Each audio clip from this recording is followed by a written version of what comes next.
Daniel woke up on the cold cobblestones of a strange world, and the first thing he saw were loaves of bread floating in the air. He had no money. He didn't know the language, but he could feel foreign magic flowing into his chest from all sides, drop by drop, from every passerby.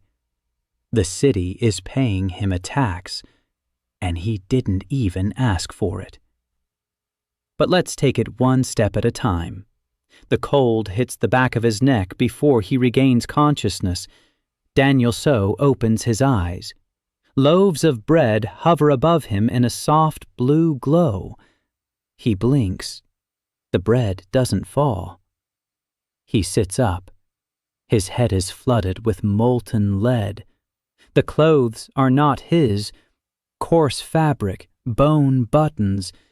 His hands, his face, everything else is not his. A woman walks by with a basket. Herbs stick out of the basket and glow faintly green. She doesn't look at him, as if a man in someone else's pants in the middle of a follow is normal. The auditor's brain clicks and forms hypotheses. Comma. No, his brain wouldn't have invented levitating bread. A theme park. No. Sewers in parks don't smell like this. He looks at his palms, a callus on his finger from a pen, a scar from a stapler. His palms are real. So he's in another world. Maybe dead. But if he thinks and smells the sewer, what's the difference? What he can do. Count. See where, from whom, and what is leaking. Bread is flying, so there's magic here. And magic has an accounting system. Everything has an accounting system. He gets up and walks toward the noise, toward where the money is, where the information is.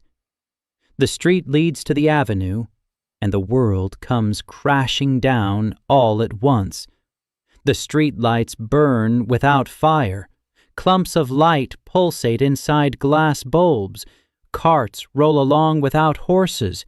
A rune the size of a plate flickers beneath the undercarriage. A traffic cop in uniform waves his baton and changes the color on the pole.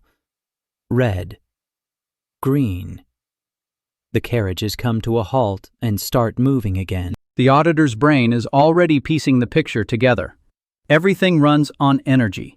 So there's a source. Distribution. Rates. Someone pays. Someone earns.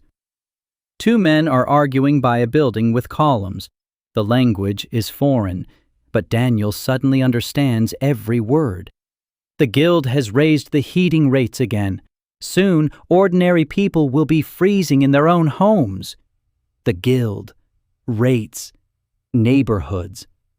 A light bulb goes off in his head. Not joy, recognition.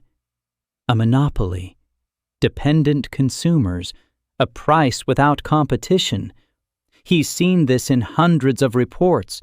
Only here, instead of electricity, it's magic. His legs carry him on. A sign. North Stream Bank. Accepting deposits, exchanging mana units. The currency is pegged to magic. He freezes, and then he feels it. Something is flowing into him. Not through his skin. Somewhere inside, a tap he didn't know was there opens. A warm stream. No. Dozens of streams. From all sides. Every passerby gives him a drop, imperceptible to themselves. But he feels every one. His hands are shaking, not from fear, from being overwhelmed, as if hundreds of micropayments were pouring in all at once. That man in the expensive coat, he gives the most. An account with a hefty balance. The woman with the child, almost nothing, a small deposit. The teenager on the corner, a steady, moderate flow. Daniel stands in the middle of a foreign capital, in unfamiliar clothes, without a coin in his pocket. And the city charges him interest. 1% per minute. He doesn't know that figure yet, but he already feels the rhythm, like the ticking of a clock. He lowers his hands. All right, everything has its accounting. We'll figure it out. He spends his first night on a park bench, 2 moons overhead, one pale, the other greenish. The constellations are foreign. The streams subside. The park is empty. The funnel is almost silent, only an echo from the night watchman at the end of the alley. So it only works near people. The more people, the stronger the stream. Tax base. The broader the base, the higher the revenue. He smirks. He's been thrown into a fantasy, and the first thing he does is draw an analogy with the tax code. Some things don't change even after death. Morning greets him with hunger. His stomach twists so badly that he doubles over right there on the bench. No money, no documents, no connections. He picks up a copper coin from the ground. It bears a crown and 3 lines, the same symbol as on the traffic cop's uniform. The state. Centralized power. This can be used. The coin is enough for a piece of yesterday's bread, stale, the best in his life. He chews and walks on. The funnel is churning out magic again. The morning city is denser than the night. He can tell the difference. This stream is massive. A mage. A large reservoir. This one is weak, an ordinary person. And this one is twitching, exhausted or sick. He records it in his head, line by line. No names. But there are already numbers. He has been living like this for 3 days, sleeping in the park, eating whatever he finds, studying. The funnel is working more steadily. He can distinguish mages from a distance. He can tell how many people are in a building without going inside, just by the number of lines in his internal table. On the 3rd day, he steps out onto the market square. Hundreds of people, maybe 300. The funnel roars. He feels dizzy. His vision blurs. 300 entries at once. He grabs a pole and waits it out. And then he sees a scene that changes everything. At the edge of the square, a man in a shiny cloak. A woman is kneeling before him. A boy of about 7 is nearby. The boy is coughing. Every cough bends him in half. The man is bellowing across the square. The boy is cursed, a hereditary curse. Only he can lift it. For 200 silver coins. Daniel watches and sees streams. The charlatan's reservoir is tiny, the power of a street magician. He won't lift any curse. He can't do anything at all. The boy has no anomaly. The stream is clear, steady, weak because he's a child. No curse. The boy is simply sick. His lungs. Daniel doesn't think. He walks forward. He pretends to stumble.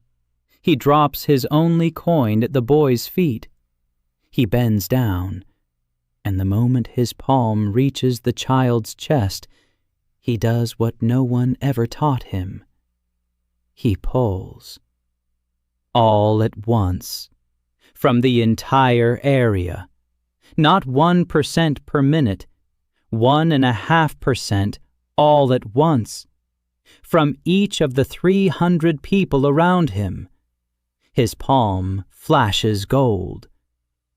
The boy stops coughing. He just stops. For the first time in 6 months. Daniel pours so much strength into him that a hospital would have spent a month on it, and he does it in a second, because there are 300 people around, and each paid a drop. The charlatan backs away, eyes wide. He turns and disappears into the crowd. The woman looks up at Daniel. The boy is breathing evenly, for the first time in 6 months. Daniel picks up the coin. He stands up. He brushes off his knees and says to himself quietly, "There's definitely an accounting department here." The woman's name was Yujin Han. She was standing in the crowd and saw everything. Not the flash, not the golden light. She saw what no one else saw. How the air around this stranger rippled for a split second. How 300 people in the square blinked simultaneously and swayed slightly, as if an invisible ripple had passed through the crowd. Ijin was a pharmacist, a mid-level mage, a 120-point mana pool. By her family standards, it was a disgrace. Her mother was a healer with a 3,000-point mana pool. Her grandmother treated soldiers on the front lines, and Ijin brews cold ointments in a small pharmacy on Goat Street and changes the compresses on her younger brother Min-jun's legs every evening. Min-jun was 14. His legs hadn't worked since birth.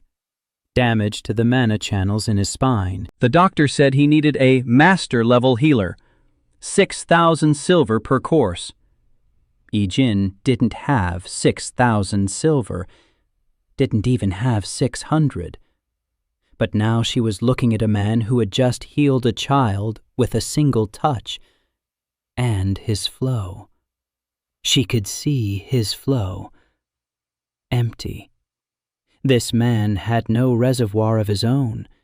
None at all. 0. Yet a moment ago, more power had flowed through him than Ijin had ever seen in her entire life.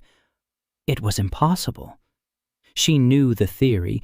A mage without a reservoir is like a bottomless well, a useless hole. But this man was using that hole like a funnel.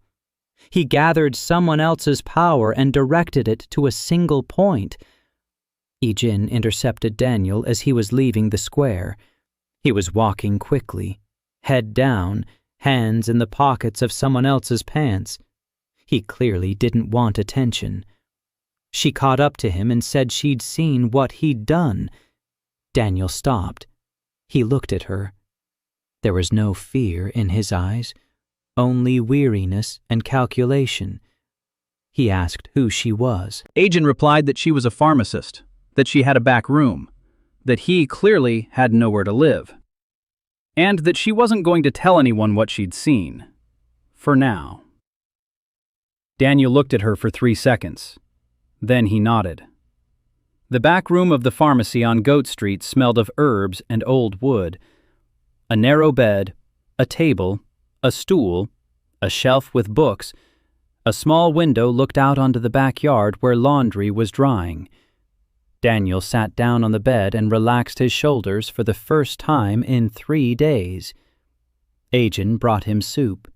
Thick, hot, with chunks of meat. Daniel ate and said nothing. She sat across from him and waited. When he finished eating, she asked where he was from. Daniel thought for a moment.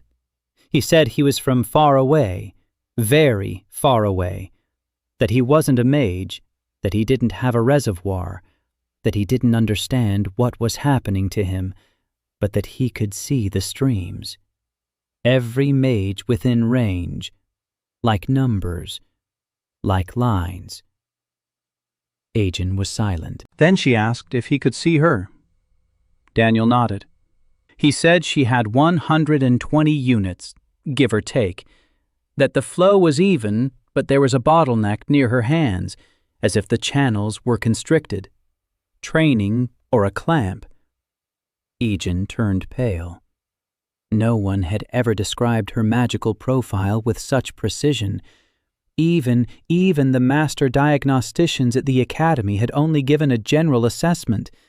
But this man, without a reservoir, could see every curve of her flow. She quietly said that she had a brother, and she told him about Min Jun. Daniel listened. He didn't interrupt. When she finished, he asked one thing: what potions she brews for her brother. Ijin listed them: a tincture made from silverweed root, a compress of marsh moss, a decoction of blue wormwood, the standard set. Cheap, weak, she had neither the money nor the strength for anything more. Daniel stood up and asked to be shown the apothecary.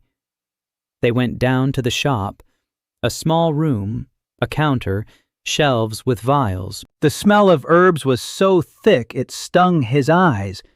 A license from the Guild of Streams hung on the far wall. 3rd class.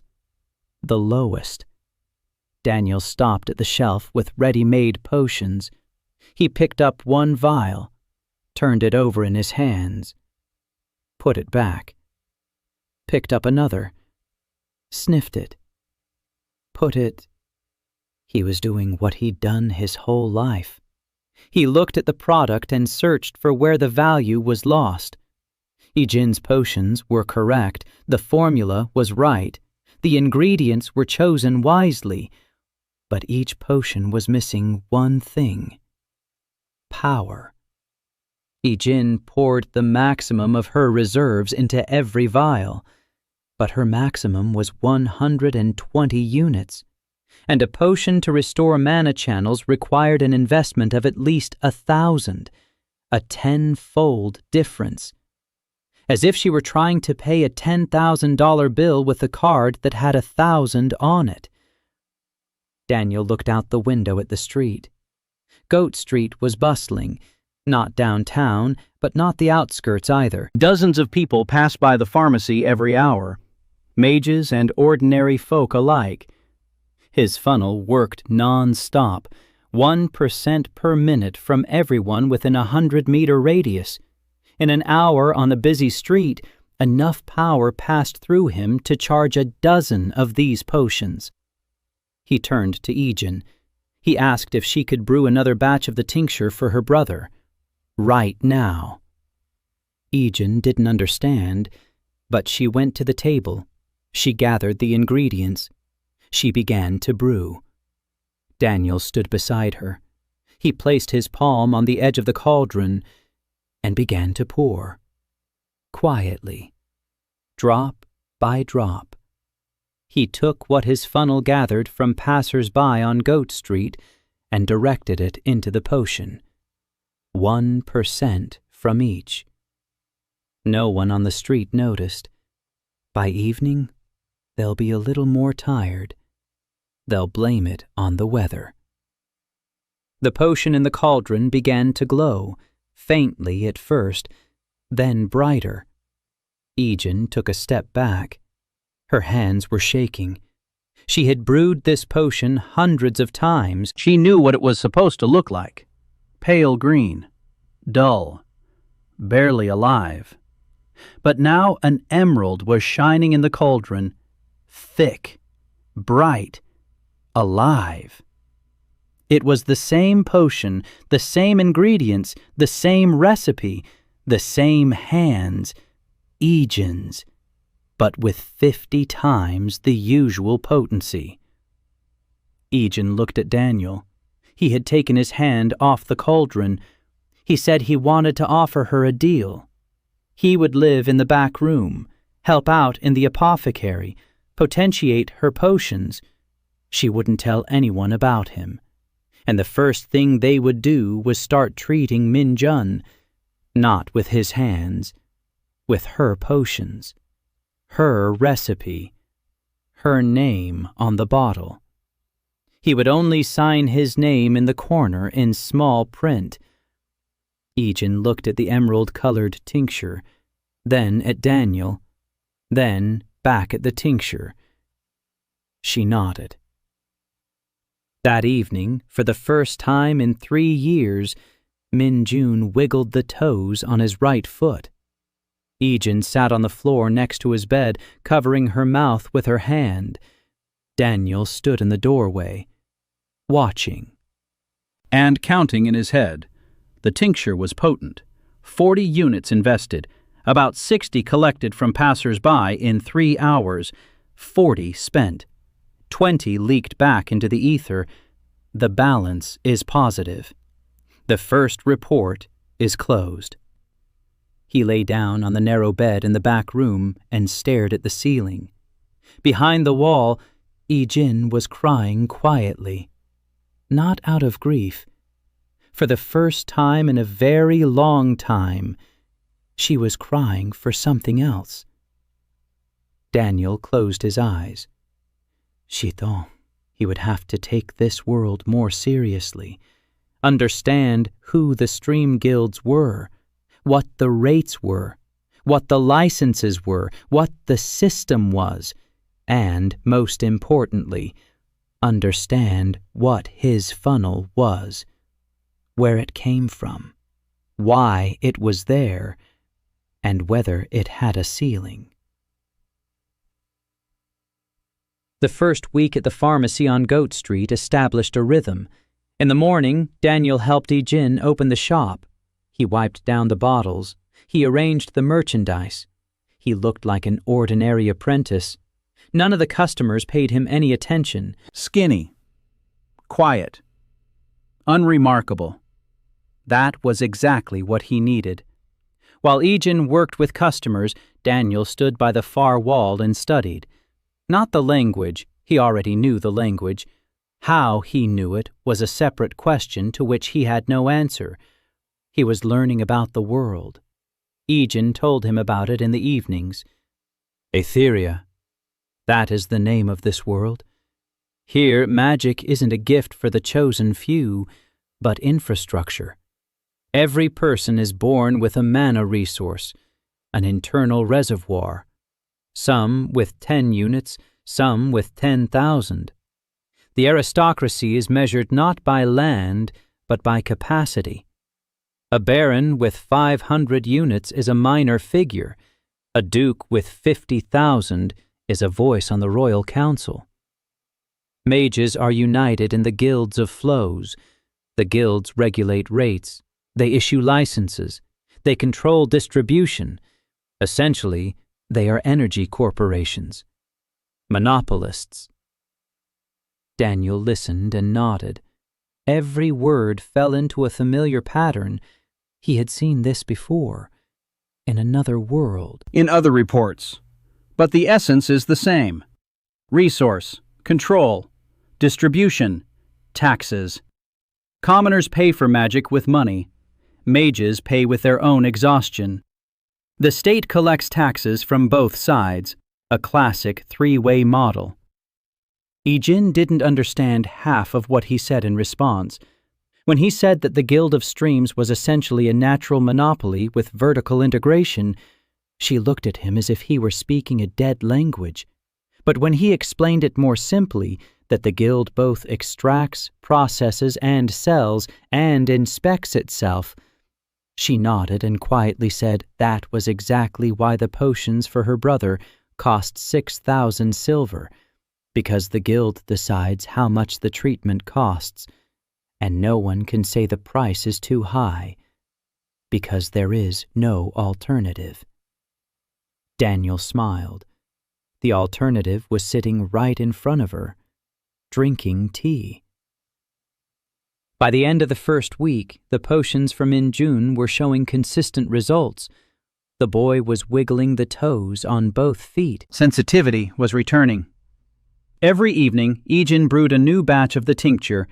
Every evening, Daniel stood by her side and poured into the potion what he had gathered that day.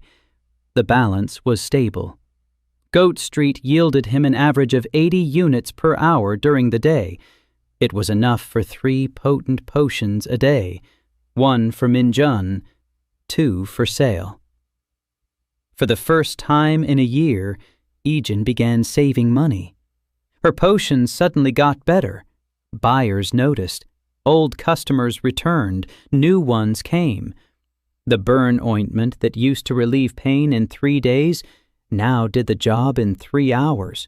The cough tincture that used to help for a week now cured completely.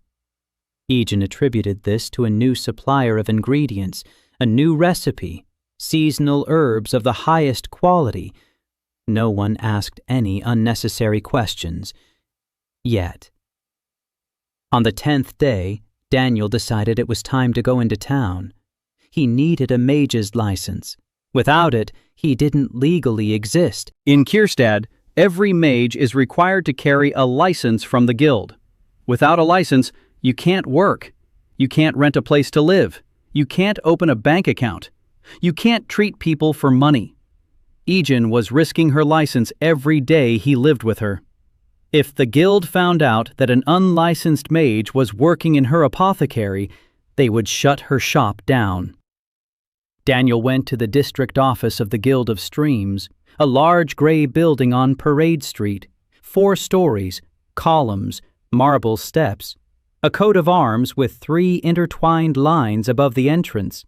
Inside, there was a line, a long one, about 30 people, all mages.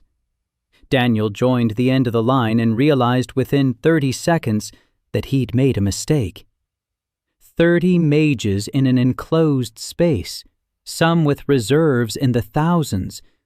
His funnel opened wide. Streams poured into him from all sides. 1% per minute from 30 mages was more than the entire Goat Street in an hour. His head spun. Numbers swam before his eyes. Every mage in the line glowed in his perception like a separate line in a giant report. That dim one, 100 units, an apprentice. That bright one, 2,000, a mid-level master.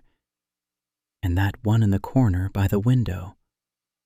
Daniel blinked. 8,000. A major mage. A very major one.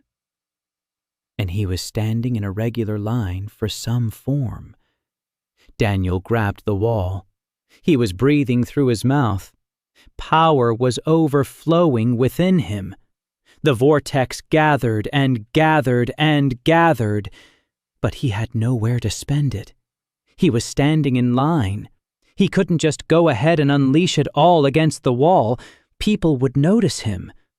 Sweat beaded on his forehead. His hands were shaking. The man in front of him turned around and asked if he was all right. Daniel nodded. He said it was stuffy. The man shrugged and turned away. Those 30 minutes in line were the hardest 30 minutes of his new life. When he finally reached the registration window, he was shaking. An elderly woman in a guild uniform sat behind the counter. She asked indifferently for his name, his specialty. Daniel gave his name, Daniel So, his specialty. He hesitated. He said he didn't know. The woman raised her eyebrows. She pulled a small crystal the size of a fist from under the counter. She placed it on the counter. She said he needed to place his palm on it. The crystal would show the volume. Daniel placed his palm on it. The crystal flashed and went dark. The woman frowned. She asked him to try again. Daniel placed his hand on it again. The crystal flashed again and went out. 0. He had no reservoir. The funnel didn't store mana. It only let it pass through. The crystal couldn't measure what wasn't there. The woman looked at him over her glasses. She said he had a 0 reserve. That was the lowest rank, a low-level card. 12 copper coins for processing.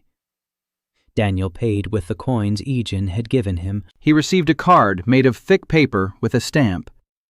Daniel So, rank, lowest. Reservoir, 0. Specialization, undetermined. He stepped out onto the street and took a deep breath for the first time in half an hour. Power surged through him. 30 minutes in a room with 30 mages had given him so much energy that he didn't know what to do with it. It would leak away. In an hour, maybe in 2. His vortex couldn't hold it. But right now, he could. He could do a great many things. Daniel turned onto a side street and heard a scream. A cart overturned. 2 people were lying on the pavement. 4 stood over them. Muggers. Knives. One of the men on the ground was an old man, blood on his face. The second was a young guy. He was clutching a bag to his chest. The muggers were taking the goods from the cart. Fabrics, rolls of expensive fabric. One of the robbers kicked the young man and told him to hand over the bag. Daniel stood 10 paces away. Power hummed within him. 30 minutes of gathering from 30 mages. He had to use it. Otherwise, it would dissipate into the ether in an hour. Just vanish. He raised his right hand. He didn't know any spells. He hadn't studied the formulas. He hadn't attended the academy. But he saw the currents. He saw how the power moved inside every mage in the line. He saw the pattern, the structure. And now he simply repeated what he saw. Roughly, inaccurately, like a child copying someone else's handwriting, but with a power that made up for any inaccuracy.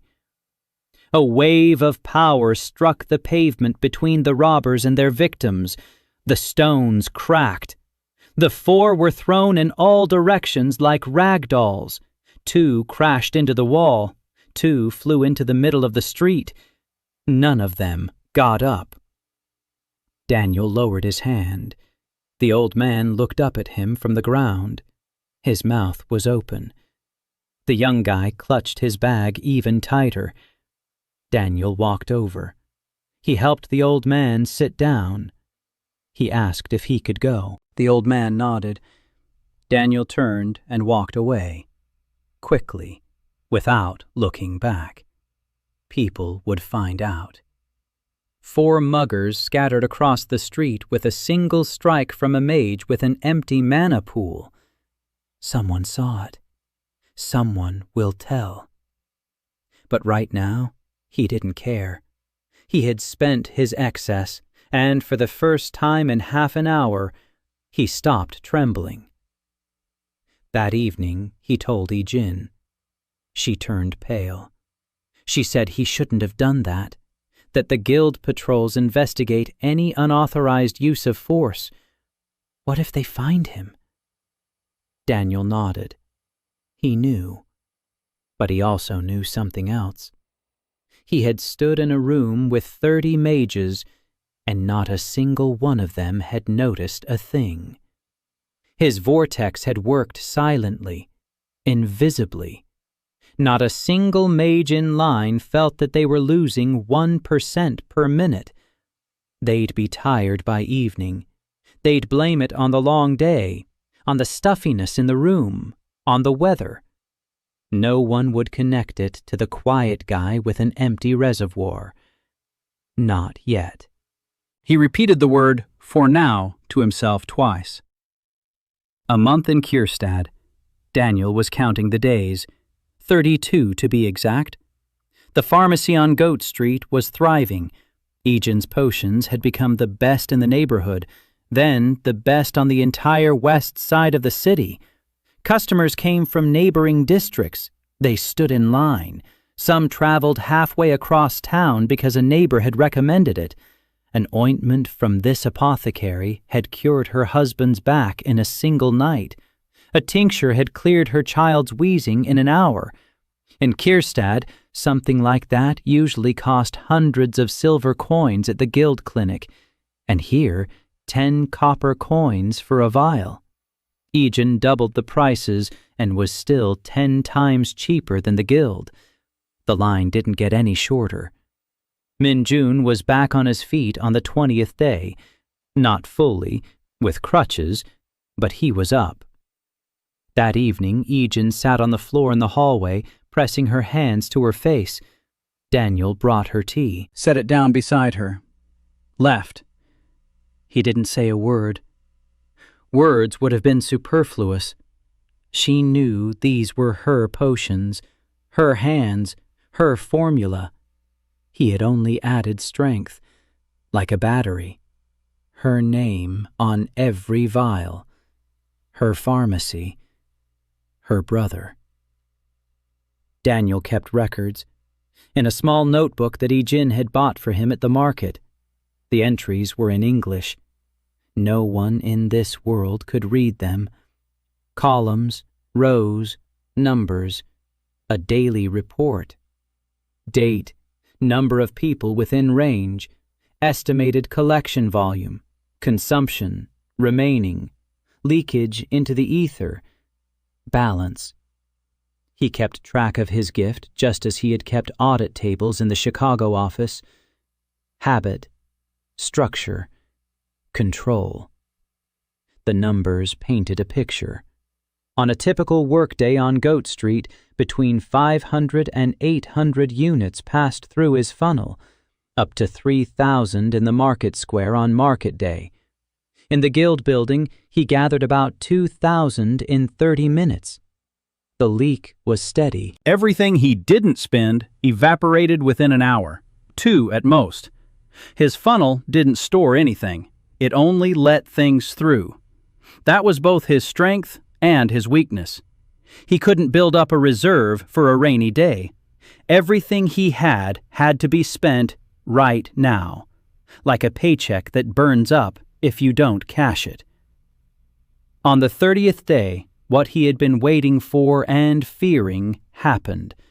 A woman in an expensive dress entered the pharmacy. Tall, thin, light hair pulled back into a neat bun. Behind her stood a man in livery, a servant. The woman scanned the shelves. She picked up a vial of a fortifying potion. She turned it over in her hand. She put it back.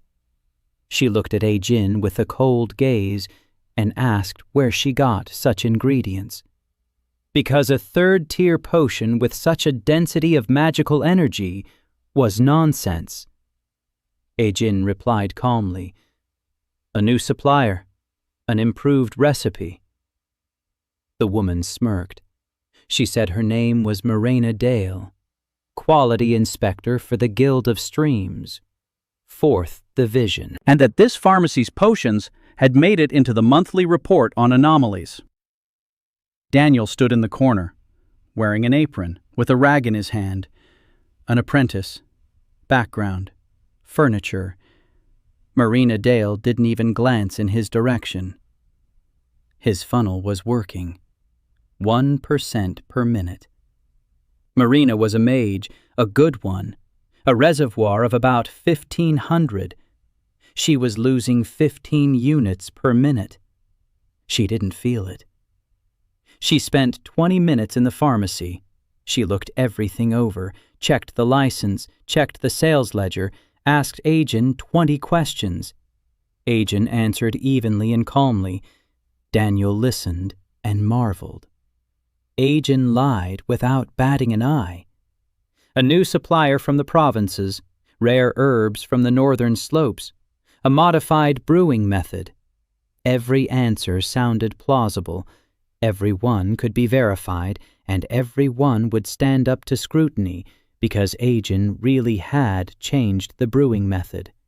She really had used different proportions. She just didn't mention that these proportions only work when a funnel man stands nearby and pours someone else's mana into the cauldron. Marina left. The door closed. Ijin exhaled. Her hands were shaking. Daniel took off his apron. He said they needed to get ready. This was the first inspection, not the last. If the quality of the potions improved, but the explanation remained the same, Sooner or later, the guild would send someone more serious, an auditor. He pronounced that word with a particular inflection. Jin asked what he was proposing. Daniel sat down at the table. He took out his notebook and began to explain. He needed people. Not just one assistant, a team. People who would know the truth. Partially. People he could trust, and who would help him scale up the operation. Because if he were to sit in a single pharmacy and keep boosting the potions forever, that would be a dead end. He'd be noticed, he'd be figured out, and he'd be stopped. But if he had a network, several locations, several people, a distributed model, then the Malia will be harder to track, harder to trace back to a single source. Jin was silent. Then she asked where he planned to find such people. Daniel looked out the window. On Goat Street, across from the pharmacy, stood a cart with apples. Behind the cart sat a girl of about 15, dirty, barefoot, in a torn jacket. Daniel had seen her every day for the past month, and every day his funnel recorded the same thing. The flow from this girl was monstrous, unstable, jerky, like a bare wire. Her reservoir was enormous. Daniel estimated about 4,000 units, maybe 5. A wild mage, untrained, uncontrolled, a time bomb. She was predicted to either die of exhaustion when her body couldn't take it anymore, or explode. In a year? In 2? No one knew when. Daniel stood up from the table. He told Jin he was going to buy an apple. The girl's name was Cho Eun-hye. She wasn't 15, but 19. Just small and skinny from malnutrition. An orphan, raised on the streets. She lived in the space between 2 houses covered by a piece of tin. Apples stolen from the market and resold for triple the price. Feisty, brazen. When Daniel approached the stall, she immediately sized him up with a glance. Someone else's clothes. Skinny. Poor. Not a customer. She told him to walk on by if he had no money. Daniel placed a copper coin on the tray, took an apple, took a bite, and told her one thing: that he could see her flow, that he knew she was a wild mage, that she has about 4,500 reservoir units, and that if she doesn't learn to control it, she'll die in a year or a year and a half. Eun-hye froze. The apple fell from Daniel's hand. No. Eun-hye had knocked it out. A reflex. Her hand darted out like a cat's. She grabbed his wrist and hissed for him to shut up. That she knows. That she's been told. That she doesn't want to go to the guild's shelter. There, people like her are kept in cages until they burn out. Daniel didn't pull his hand away. He looked her in the eyes and said he wasn't from the guild, that his reservoir was empty, and that he could help her. Eun-hye held his wrist for another 3 seconds, then she let go. She sat back down on the box, looked at him from under her brows, and said she was listening. That evening, there were 4 of them in the back room of the pharmacy on Gozi Street. Daniel, Jin, Min-jun in a chair with crutches, and Eun-hye, who sat on the floor eating bread and butter and watching everyone with wolf-like eyes. Daniel was drawing a diagram on the board with chalk, circles and arrows. Here's the pharmacy. Here's the collection radius. Here are the flows. Here's the leak. He was explaining his gift to Eun-hye, honestly, completely, that he takes 1% per minute from every mage nearby, that he'll take it from her too. Eun-hye shrugged. She said she had more than enough of that stuff. Take 10% even. Maybe then she'd stop waking up to her pillow smoldering. Daniel nodded. He pulled his notebook out of his pocket. He opened a blank page. He wrote at the top, Eun-hye Che, and he began his first personal report. What was taken, what was returned, the balance. Eun-hye looked at the notebook, then at Daniel, then back at the notebook, and asked why. Daniel answered simply, because he was a tax inspector, and he kept honest accounts. Eun-hye moved into the pharmacy 3 days later. Jean set aside a corner for her in the storeroom next to the bags of dried lavender. Eun-hye curled up on the mattress like a cat and fell asleep in a minute. For the first week, she did nothing. She ate, she slept. She looked at Daniel and Jean as if they were aliens. They gave her food and asked for nothing in return. It didn't fit into her world view. On the street, everything had a price. A piece of bread cost a favor. A place to sleep cost information. Kindness cost the most because there was always something hidden behind it. But Daniel wasn't hiding anything. He showed her the notebook with her report every evening. That's how much he took from her each day. 45 units on average. 1% of her reservoir per minute. But only when she was within a 100-meter radius. At night, when she slept in the storage room and he in the utility room next door, the funnel ran constantly. In 8 hours of sleep, he collected about 400 units from her. He spent it on potions. The leak took the rest. By morning, the balance was 0. Eun-hye listened to these reports with the expression of someone being read a fairy tale in an incomprehensible language. But she listened every evening. And on the 5th day, she asked for the first time what the word balance meant. Daniel explained that what is taken must correspond to what is given. If he takes 45 units from her a day, then he must return the equivalent to her. In the form of a roof over her head, food, protection, education, Eun-hye thought. Then she asked, what if she didn't want him to return it? What if she didn't care? Daniel shook his head. He said he did care. That was the moment when Eun-hye looked at him for the first time, not as a strange adult, but as a person she could trust. Eun-hye's main problem wasn't the size of the reservoir, it was that she couldn't control it. Magic leaked out of her constantly, like water from a cracked pipe. When she got angry, the air around her heated up. When she got scared, small objects nearby began to shake. When she slept, her pillow would sometimes smolder. A wild mage. No training, no discipline. Pure power without form. The guild took people like that to special facilities, officially for training.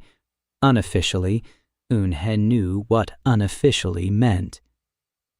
Daniel started with something simple. He sat down next to her in the storage room and asked her to close her eyes, put her hands on her knees, and imagine her reservoir. Eun-hye closed her eyes for 3 seconds, opened them, said she saw nothing. Daniel nodded, asked if she could see when money was leaking away. Eun-hye snorted, said she'd never had enough money to keep track of her spending. Daniel took 5 copper coins out of his pocket. He placed them in front of her. He said, here's your budget. 5 coins. Each coin represents a unit of energy. Show me what you spend it on each day. Eun-hye looked at the coins. She thought for a moment. She picked up one. She placed it on the left. That's for warmth. She was always cold. Her body automatically spent energy on heating itself. She took a second one. for reflexes. When someone approached from behind, her magic reacted before her consciousness did. The third, for sleep. She lost the most while sleeping. The fourth, for fear. Every sharp sound took a piece of her. She didn't touch the fifth. She said the fifth just goes away, nowhere, into thin air. She doesn't know where. Daniel pointed to the fifth coin. He said, "This is the leak." The same as his. Only his leak was engineered, part of the system. But hers was a leak from overload. The pipe was bursting. The water was looking for a way out. If she didn't provide a controlled outlet, it would find an uncontrolled one. An explosion. Yunhei was silent. She knew about the explosion. She'd been told. A healer at a free clinic a year ago had looked at her and turned pale. He said she had 2 years left, maybe 3.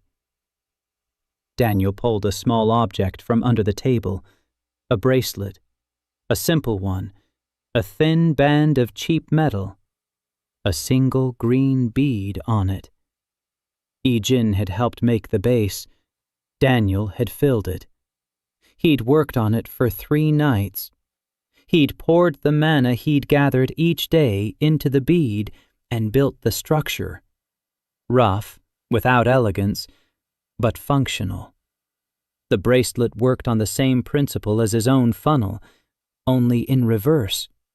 It didn't collect others' mana. It took the owner's excess, that very fifth coin, the leak, and sent it back into the general ether, a controlled pressure release. Daniel held out the bracelet to Yunhei. She took it, turned it over, looked at the bead. Green, simple, like a child's trinket. She slipped it onto her left wrist and froze. For the first time in her life, the hum in her head subsided. She had carried that noise since birth, constant, like ringing in the ears, like the hum of wires, the background noise of her own power pressed against the walls of her body and sought a way out. And now it was quiet.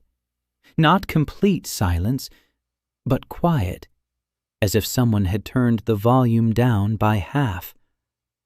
Yunhei sat on a mattress in the storage room of the pharmacy on Goza Street and looked at the green bead. Daniel waited. She looked up. They were wet. She said it was quiet, that it was finally quiet. Daniel nodded. He said she had to wear the bracelet all the time, that he would adjust it once a week. That if anything changed, if the noise came back, she needed to tell him right away. Yunhei nodded. Then she asked what the bracelet was called. Daniel shrugged. He said it didn't have a name. Yunhei pouted. She said that things should have names.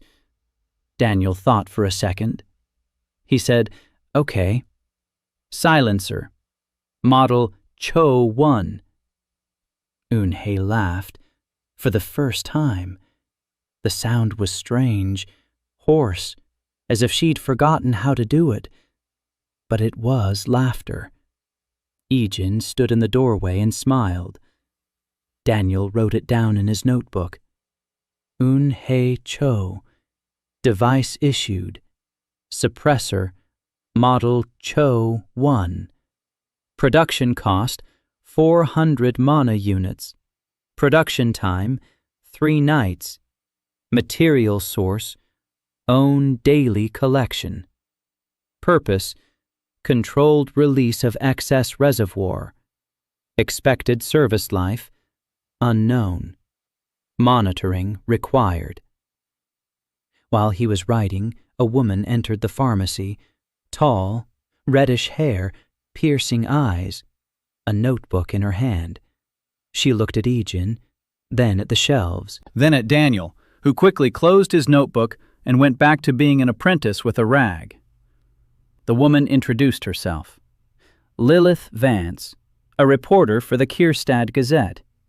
She said she was writing an article about the capital's unusual pharmacies, that Agent Hahn's pharmacy had made her list, potions that work better than the guilds for 1/10 of the price. An interesting story. Readers will love it. Agent tensed. Daniel saw her jaw twitch. Fear. But Agent's voice remained steady. She said she was pleased with the press attention, that she was ready to answer questions. Lilith sat down at the table. She took out a quill, opened a notebook, and began asking questions. Not the kind of questions a typical reporter would ask for a fluffy story about a cute pharmacy. She asked about suppliers, about ingredient prices, about profit margins, about how many potions Agent sold per day and how many were returned, about the license, about inspections. She asked questions like an auditor. Daniel felt a pang of recognition. He'd seen that style in the mirror every day in his past life. Lilith Vance wasn't writing an article about a cute little pharmacy. She was conducting an investigation. Agent answered. Well, confidently, the same answer she'd given to Morena Dale. A new supplier, an improved recipe. Lilith took notes, nodded, didn't believe a word of it.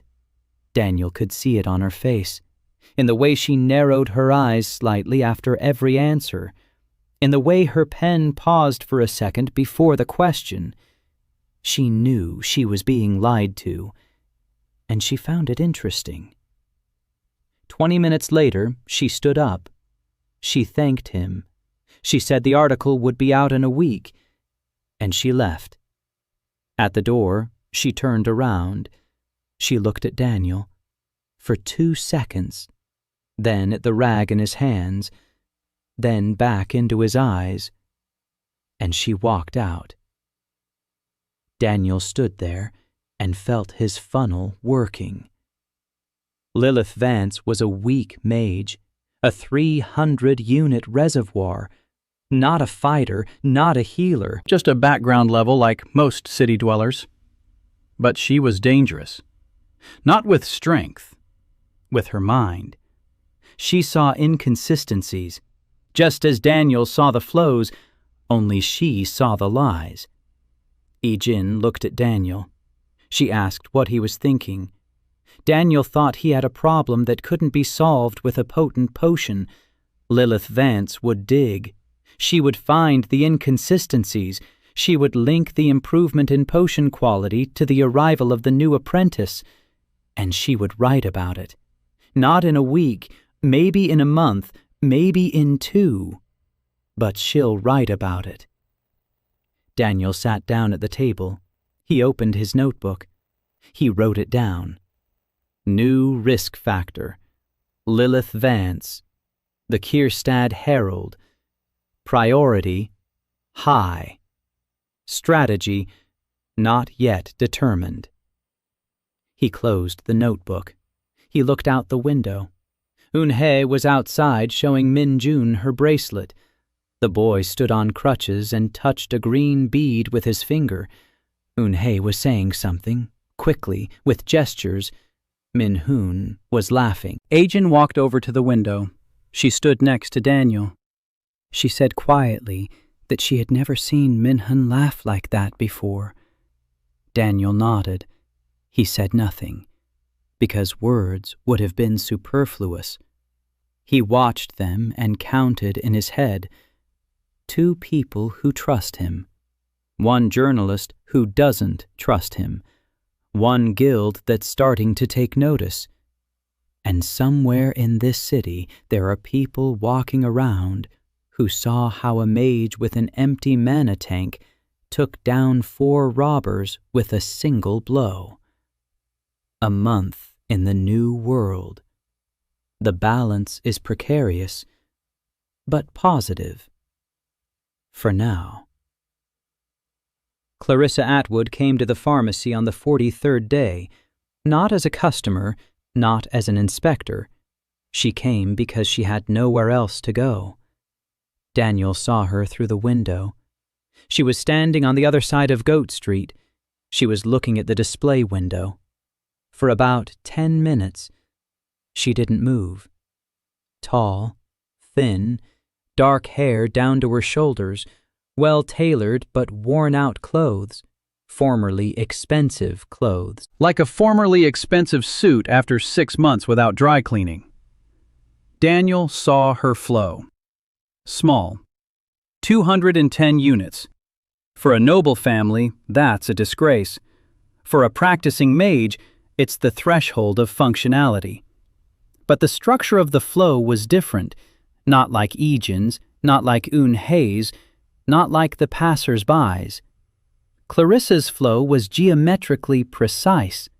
Every line of power within her ran perfectly, like a blueprint, like a formula. The reservoir was tiny but organized so that not a single drop was lost. Daniel had never seen anything like it before. All the mages he had observed over the past month and a half had chaotic flows, powerful but sloppy, like a budget thrown together in a hurry. But with this woman, every line was calibrated down to the decimal point. Clarissa finally entered. She looked at Egan, then at the shelves, then at Daniel. She lingered on him. She asked whose apprentice he was. Egan replied that he was an apprentice. Clarissa shook her head.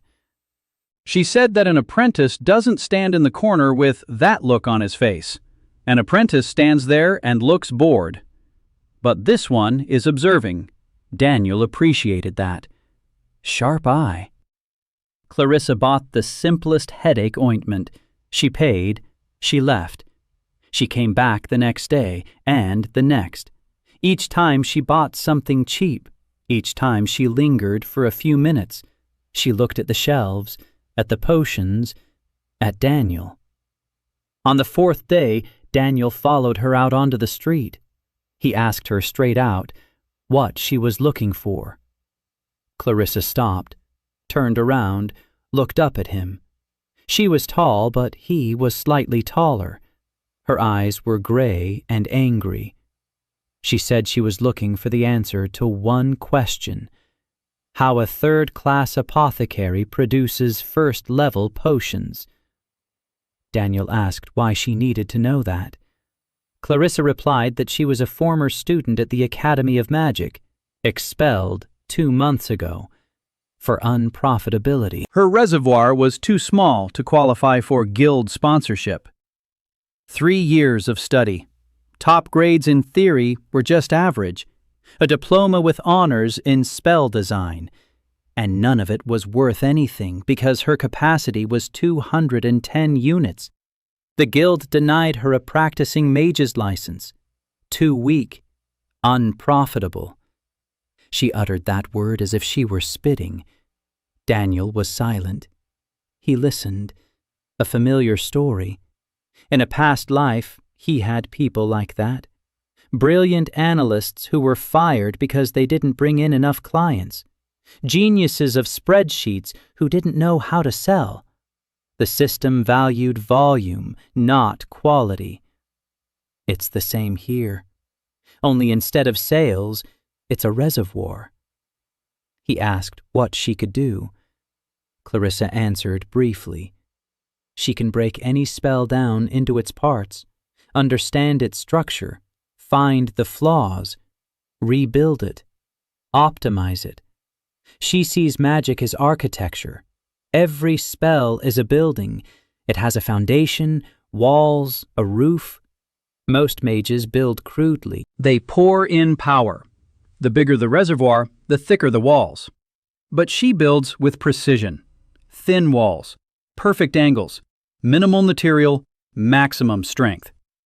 But without material, even a perfect blueprint is just paper. Daniel smiled. For the first time in a long time. He said he had material, lots of material, but no blueprints. Clarissa narrowed her eyes. She didn't understand. Daniel invited her into the apothecary. He closed the door, and he told her, not everything, but enough, that his mana reservoir was empty, that he was gathering other people's mana, that he could infuse this mana into objects, into potions, into spells, but that he did it crudely, like a child splashing paint onto a canvas. Clarissa listened. Her expression shifted. Contempt, distrust, interest, calculation. She asked for proof. Daniel took an empty vial from the shelf. He placed his palm on the glass and poured into it everything he had gathered over the last hour. About 200 units, formless, structureless, just raw power. The vial glowed white, brightly. Clarissa took it, turned it over, brought it to her eyes, and Daniel saw her gaze waver. Not from fear, from excitement. She said it was the dirtiest and most powerful work she'd ever seen in her life, that he'd put in 200 units and lost at least 100 to dissipation, that if this power had the right structure, he'd put in 100 and get a result of 400. Daniel nodded. That was exactly why he needed an architect. Clarissa set the vial down on the table. She was silent for a minute. Then she said she had conditions. First, she's not an apprentice. She's a partner, an equal. Second, she wants to know everything, not part of it, everything. Third, if this turns out to be a deception, or if he turns out to be a guild agent, she will personally tear him apart molecule by molecule. Theoretically, she knows how. Daniel agreed to all three. That evening he showed her the notebook. The whole thing. All the entries, all the numbers, all the reports. Clarissa read for 2 hours. When she finished, she looked up and, for the first time, looked at him without malice. She said he kept the books like a madman.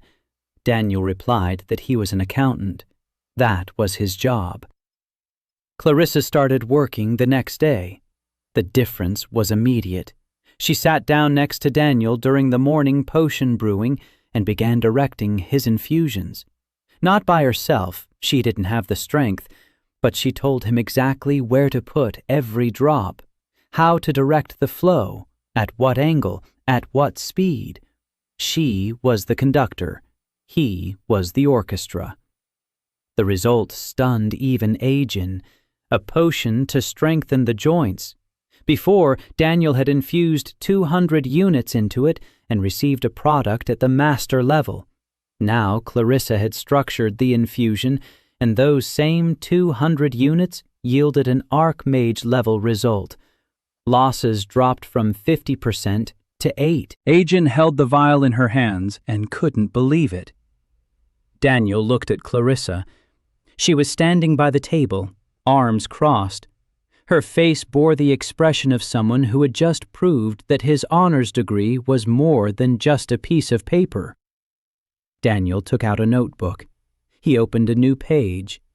He wrote at the top, Clarissa Etwood, partner. Clarissa looked at the page, then at him. She asked what he was going to write there. Daniel replied, what was taken, what was returned. The balance, just like for everyone else.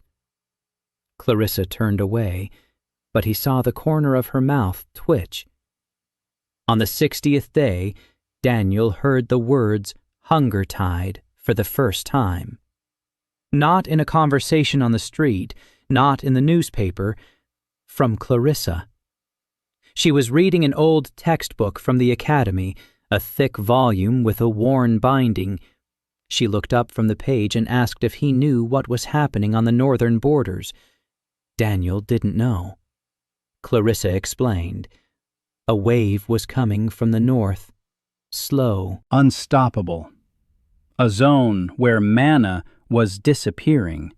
Just disappearing. Like water from a bathtub when you pull the plug.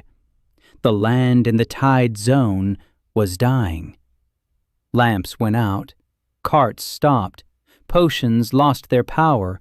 Mages weakened to nothing. Cities turned into empty shells. The tide was moving south at a speed of about 20 miles a year. Not fast, but it never stopped. Ever. The guilds knew about it. The court knew, but they spoke little of it publicly, because there was no solution.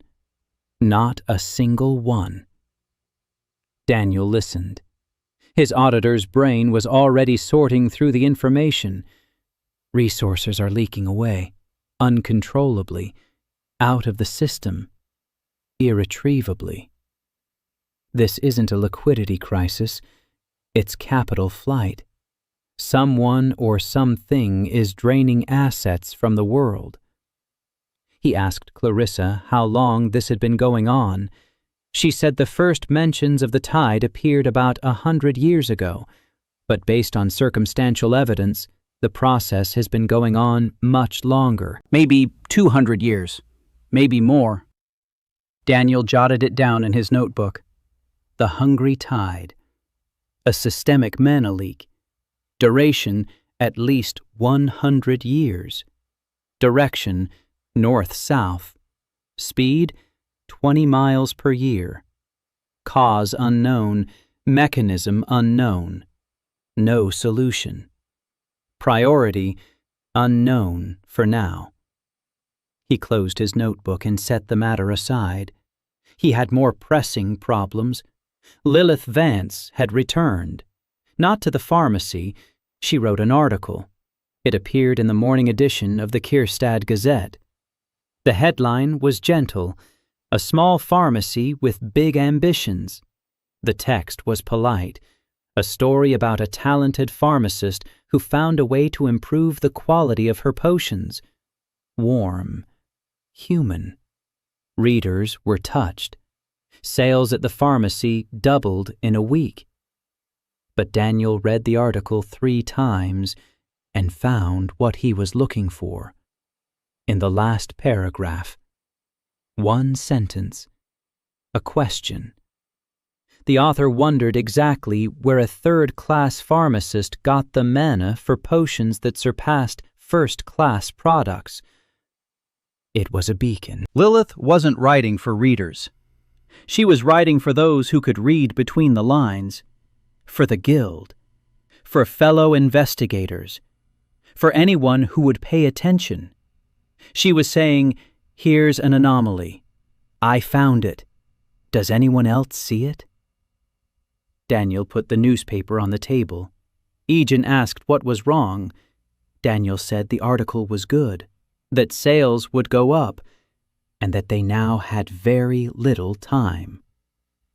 The second problem came that same day, in the evening. A man walked into the pharmacy, short, stocky, bald, in a gray coat.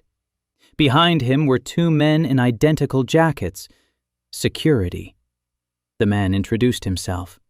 Hammond Bryce, Senior Auditor of the Guild of Flows, Department of Magical Accounting and Control. Daniel felt a chill run down his spine, not from fear, from recognition. Hammond Bryce was who Daniel himself had been in a past life, an auditor, persistent, precise, flawless. Daniel saw his flow, 3,000 units, a powerful magician. But Hammond's strength wasn't in his reserves, it was in his eyes. He walked into the pharmacy and in 30 seconds scanned every shelf, every vial, every corner. His gaze swept across the room like a scanner beam. He wasn't looking for violations, he was compiling a report, in his head. No notebook, no notes. Daniel knew that skill. He had it himself. Hammond looked at Agin, then at Clarissa, who was standing at the workbench, then at Daniel. He lingered on him. 3 seconds. 4. 5. Daniel stood in the corner, a rag in his hand, an apron, an empty stream. 0 units in the tank. Nothing. Hammond looked away. He turned to Agin and said he had come for a routine inspection, that the pharmacy had been flagged as an anomaly, that he would conduct a full audit. Sales records, purchases, licenses, formulas, sources of ingredients, everything. Agin nodded. Her voice was steady. Her hands didn't tremble. She'd already been through this with Marina Dale. But Daniel saw the difference. Marina was an inspector, a controller. She checked off the list. Check, check, check. Hammond was an auditor. He didn't check off a list. He looked for what wasn't on the list. Hammond spent 3 hours in the apothecary. He reviewed every entry in the sales ledger, every receipt for ingredient purchases. He counted the vials on the shelves, cross-checked them with the ledger, found a discrepancy of 4 units, and Jean explained. 2 potions had broken during transport. She'd given 2 away for free to poor customers who couldn't pay. Hammond took note, nodded, moved on. He asked questions slowly. Every question was precise. Every one demanded a specific answer, not a story, a number, a date, the supplier's name, the batch number. Daniel stood in the corner and watched the professional at work. It was like looking in a mirror. 20 years later. Hammond was doing what Daniel himself would have done in his place, picking apart the reports layer by layer, looking for discrepancies. Inconsistencies. That moment when the numbers stop adding up. And he found it. Not in the books, not in the receipts, in the potions. Hammond took a vial from the shelf, opened it, sniffed it, dripped some on his finger, rubbed it, and looked at Ijin. Said that the mana density in this potion corresponded to an investment of roughly 800 units, that Ijin's reservoir was 120, that even accounting for the improved formula and high-quality ingredients, a difference of more than 6 times was inexplicable, that either Ijin had a hidden source of mana, or someone was investing mana on her behalf, or the potions were counterfeit. Silence. Ijin was silent. Clarissa was silent. Daniel was silent. Hammond put the vial back. He looked at all 3 of them. He said that Ijin had a week to provide an explanation. After that, he would return. And if there was no explanation, the pharmacy's license would be suspended. He left. The door closed. Ijin sat down. Clarissa cursed. Eunhae, who had been hiding in the storeroom, poked her head out and asked who that was. Daniel stood by the window. He watched as Hammond Bryce walked down Goat Street, straight back, steady stride, gray coat. A man doing his job, diligently, impeccably. Just like Daniel himself in his past life. Daniel turned to the team. He said they had a week, and that during that week they needed to do 2 things. First, find a legal explanation for the potion's power. Second, stop hiding in a single pharmacy. It's time to expand. A week. 7 days. Daniel laid out the task as a project. Problem number 1, Hammond wants an explanation. Problem number 2, any explanation that hides the truth will sooner or later fall apart in front of an audience of this caliber. Problem number 3, we can't tell the truth. Not yet. Clarissa suggested a bluff. Say that Ijin has discovered a new method of condensing mana in potions. Daniel shook his head. Hammond will check. He'll ask for a demonstration. Eugene will demonstrate, and the potion will yield 120 units, not 800. The bluff would be exposed in a minute. Eugene suggested lowering the quality, for a week, to show Hammond ordinary potions, to say that the previous batches were experimental, that she doesn't do that anymore. Daniel thought. It would work once, but the customers were used to potent potions. A drop in quality would raise questions, and Lilith Vance would write about it too. He chose a third path. Not a bluff and not a retreat, a restructuring. If the pharmacy can't be explained as the work of a single mage, then it needs to be explained as the work of several. Clarissa, 210 units. Eun-hye, 4,500. Let there be a suppressor, let there be oversight. But formally, she has a massive reservoir.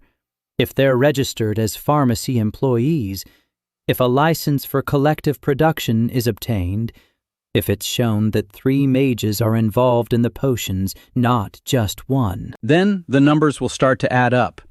Not perfect, but enough to buy time. The problem, Eun-hye didn't have a license. A wild mage without a card, without documents, without registration. If the guild finds out about her, they'll take her away. Daniel sat at the table and looked at his notes. Then he looked up. He asked Clarissa if she could prepare Eun-hye for the basic test in 5 days. Clarissa stared at him. She said he was out of his mind. The guild's basic test requires 6 months of preparation, at least. Daniel asked again. Could she do it? Clarissa was silent for 10 seconds. Then she said that theoretically the course could be condensed if they cut out everything unnecessary. The history of magic, ethics, rituals, leave only the practice, flow control, forming basic structures, stabilizing the discharge. 5 days, no sleep, no breaks, and even that wasn't guaranteed. Eun-hye sat on the floor in the corner, gnawing on an apple. She looked at both of them. She asked what the basic test entailed. Clarissa explained. 3 exercises. A stable ball of light the size of a fist, holding it for 30 seconds. A controlled discharge at a target, accuracy within a palm's width. Forming a protective cocoon around one's own body, holding it for 10 seconds. For an ordinary student, after 6 months of training, this is routine. For a wild mage without a single day of training, it's like asking someone who's never sat behind the wheel to pass a driving test. Eun-hye finished chewing the apple. She wiped her mouth with her sleeve. She said, "All right, when do we start?" Clarissa began that very night. The pharmacy's storage room became a training hall. The bags of lavender were pushed against the wall. A circle was drawn on the floor with chalk. Clarissa stood in the center and gave orders. Eun-hye stood opposite her and tried. The first ball of light. Eun-hye raised her hand. Power surged from her like water from a fire hydrant. The ball didn't form. Instead, a pillar of white flame shot up from the floor to the ceiling. The ceiling was charred. The lavender caught fire. Eugene put it out with a rag. Daniel stood in the doorway and watched. His vortex was working. Within a 10-meter radius of him, Eun-hye was giving him 45 units per minute. He stood there and collected them. Clarissa didn't give up. She repeated the exercise. She explained it differently. Don't push the power outward. Release a drop. Just one. Eun-hye tried. The drop turned out the size of a watermelon, but that was already better. Day 2. Eun-hye learned to make a sphere, the size of a head, unstable, trembling, but a ball. Day 3. The ball shrank to the size of a fist, held for 8 seconds, then an explosion, a small one. They patched up the wall. Day 4. A controlled release. Clarissa placed a bowl on the table and said, "Hit it." Eun-hye hit it. Into the wall behind the bowl, then into the floor, then into the table. The bowl survived by a miracle. By the evening of the 4th day, Eun-hye hit the bowl 3 times out of 10. Clarissa said the test required a perfect score. Eun-hye replied that then she needed another apple. Day 5. Protective cocoon. The hardest part. Eun-hye didn't know how to direct the power inward, only outward. Clarissa explained the principle. Wrap yourself up, like a blanket. Eun-hye wrapped herself up. The cocoon turned out so dense that Clarissa couldn't pierce it even with her best spell. Holding it. 10 seconds. Eun-hye held it for 12 and unclenched her hands. Then she sat down on the floor and fell asleep. Just like that, sitting in the middle of the storage room. Clarissa covered her with a blanket and left. She told Daniel that Eun-hye would pass the test, not brilliantly, but she'd pass. Day 6. Daniel went to the guild with Eun-hye. The line, 20 people. The familiar procedure, name, reservoir, specialization. Eun-hye placed her palm on the crystal. The crystal flashed so brightly that the woman behind the counter recoiled. 4,600 units, a reading on par with a senior master, for a 19-year-old orphan without a single day of training. The woman behind the counter looked at Eun-hye, then at Daniel, then back at Eun-hye. She asked where she had trained. Daniel replied that Eun-hye had been privately tutored by licensed mage Clarissa Etwood, a certified academy specialist. The woman checked the registry. Clarissa Etwood, graduated with honors, expelled. But the diploma is valid. Formally, she was qualified to teach the basic level. Eun-hye passed the test. A ball of light, the size of a fist, sustained for 31 seconds, fired at the target. Perfect accuracy. 1 out of 1. Cocoon. Sustained for 14 seconds. The examiner marked it. Pass. Basic level. Mage card. Eun-hye Che. Rank 3. Reservoir 4,600. General specialization. Eun-hye stepped out onto the street with the card in her hands and looked at it as if she were holding a ticket to another life. Daniel stood beside her. He was silent. Then he said quietly that she was now officially a mage, that the guild knew about her, that it was both protection and a risk. Eun-hye nodded. She tucked the card into her pocket. She touched the green bead on her wrist. The 7th day. Hammond Bryce had returned, exactly 1 week later, right on the dot. Daniel was waiting for him.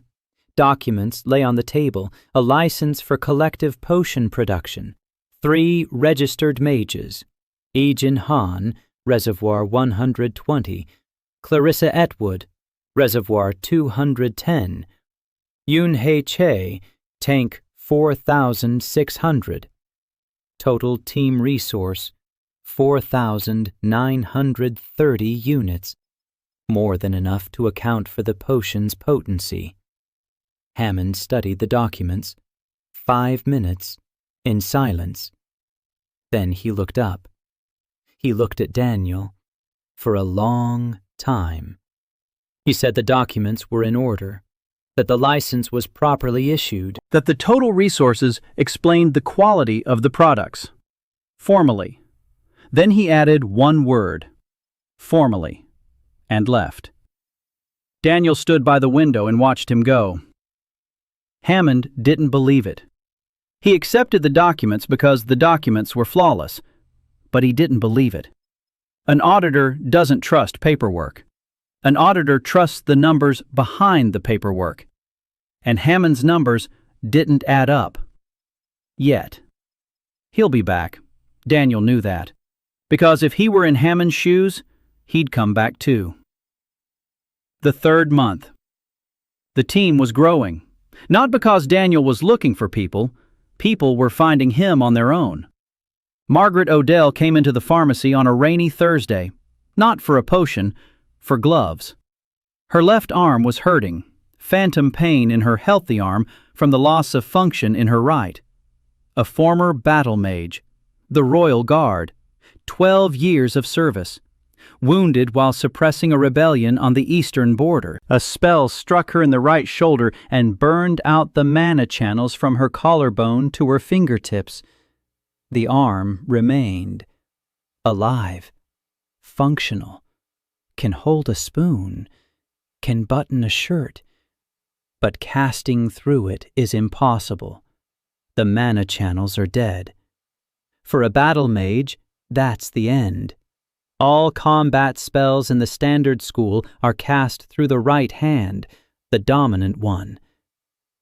Maggie retired. Retirement. A small apartment in a veterans' neighborhood, beer in the evenings, bad jokes for those who still listen. 29 years old, and the feeling that it's all behind her. She went into the pharmacy because Egan sold ointment for joint pain. Cheap, strong. Maggie had been buying it from her for 3 weeks now. Today, there was no ointment. It was out. Maggie stood at the counter and waited. Daniel stood in the corner and watched her. Her flow was unusual. The left side of her body was working, brightly, powerfully. A reservoir of 1,800 units. For a battle mage, that's a serious level. But the right side. Dark. Dead. The channels were there. Physically, Daniel could see them, like empty pipes. The structure was in place, but the flow wasn't there. As if someone had shut off the valve. No, not shut off. They'd burned the valve, melted it, sealed it shut, tight as a drum. But the pipes were intact. Daniel looked and thought. In his past life, he'd seen companies where entire departments were dead. They existed in name only. Chairs were there, computers were on, but no one was working. Because the department head had left and no one had reconfigured the authorization system. All access was through him. He left. Access was blocked. The department ground to a halt. The solution was simple. Don't hire a new head. Reconfigure the system so that access goes through a different node. Daniel walked over to Maggie. He asked if he could look at her right hand. Maggie looked at him like he was an idiot. She asked if he was a healer. Daniel said no. He was an auditor. Maggie smirked. She said auditors don't usually ask to see someone's hand. Daniel replied that he was an unusual auditor. Maggie shrugged. She held out her right hand. Daniel took it. He closed his eyes and saw what he was looking for. The mana channels in her right hand were dead. The entry point in her shoulder was completely destroyed, but the mana channels in her left hand were alive. More than alive. They were compensating. Over the past 2 years, the left side of her body had taken on the entire load. Her left hand was overloaded. It was doing the work of 2. That was exactly why it hurt. Not phantom pain. Real pain. Overload from doing double duty. The Guild's standard solution. Do nothing. The right side is dead. Learn to live with the Rewiring is impossible. Daniel's solution. Don't rewire the right side. Create a bypass. If the standard route through the right shoulder is closed, then a new route is needed. Through a different entry point. He let go of Maggie's hand. He said he needed to think, and that he wanted to propose something to her in 2 days. Maggie shrugged. She said, okay. She'd come for the ointment anyway. For 2 days, Daniel worked with Clarissa. He explained the idea. Clarissa listened, at first skeptically, then with interest, then with that look that appeared on her face when she saw a beautiful problem. The problem was architectural. Combat spells in standard school went through the right hand because it was easier that way, the dominant hand. Wide channels, a direct route from the reservoir through the shoulder, through the forearm, through the palm, and out. But that wasn't the only route. Clarissa knew the theory. Mana channels run throughout the body. You can cast the exact same spells through the left hand. You just need to restructure the spells. Mirror image. Every formula, every gesture, every shift in the flow. Months of work. Or make a focusing device that automatically converts the standard spell structure from right-handed to left-handed.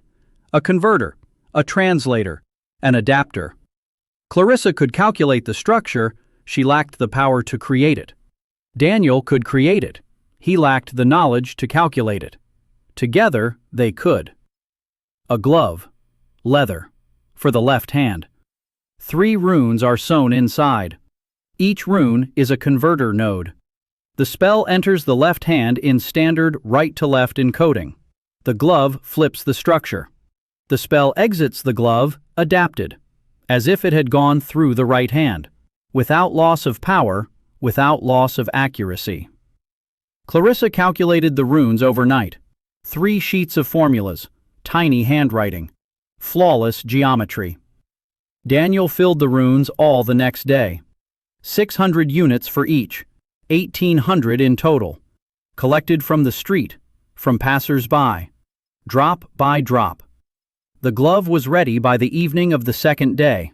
Black leather, 3 barely visible symbols on the back. Warm inside from the embedded mana, Clarissa had written on the cuff in small letters, Odell Protocol. Maggie came for the ointment on the 3rd day. Daniel placed the glove in front of her. Maggie looked at it, then at Daniel, then at the glove. She asked what it was. Daniel explained. Maggie listened. Her face didn't change. When he finished, she was silent for a full minute. Then she took the glove, put it on her left hand, slowly, raised her hand in front of her, and did what she hadn't done in 2 years. The standard combat gesture of the 3rd form. The fire shield. A flame flared above her head, bright, hot, dense, a perfect hemisphere, just like in the textbook, just like in the best days of her service, with her left hand through the glove. Maggie lowered her hand. The shield went out. She stood in the middle of the pharmacy and looked at her left palm in the black glove. Then she sat down on the floor and started laughing. For a long time, loudly, until she cried. Ejin brought her some water. Eun-hye sat on the counter, dangling her feet. Clarissa stood by the wall, looking away, but Daniel could see she was smiling. Maggie wiped her eyes. She looked up at Daniel. She asked what he wanted. Daniel said he wanted her to join his team, that he needed someone who knew how to fight, to protect, to command, that he wasn't a warrior, never had been, that people who needed protecting were gathering around him. Maggie stood up. She stood at attention. Old habit. 12 years in the Guard. She said he was talking like an officer. Daniel replied that he was talking like an employer, and that his books were in order. Maggie smirked. She asked if he paid well. Daniel said he'd show her the report, where it said how much he'd taken from her and how much he'd returned. Maggie was silent. Then she said that was enough for her. Daniel opened the notebook. A new page. Margaret O'Dale. Flow 1800.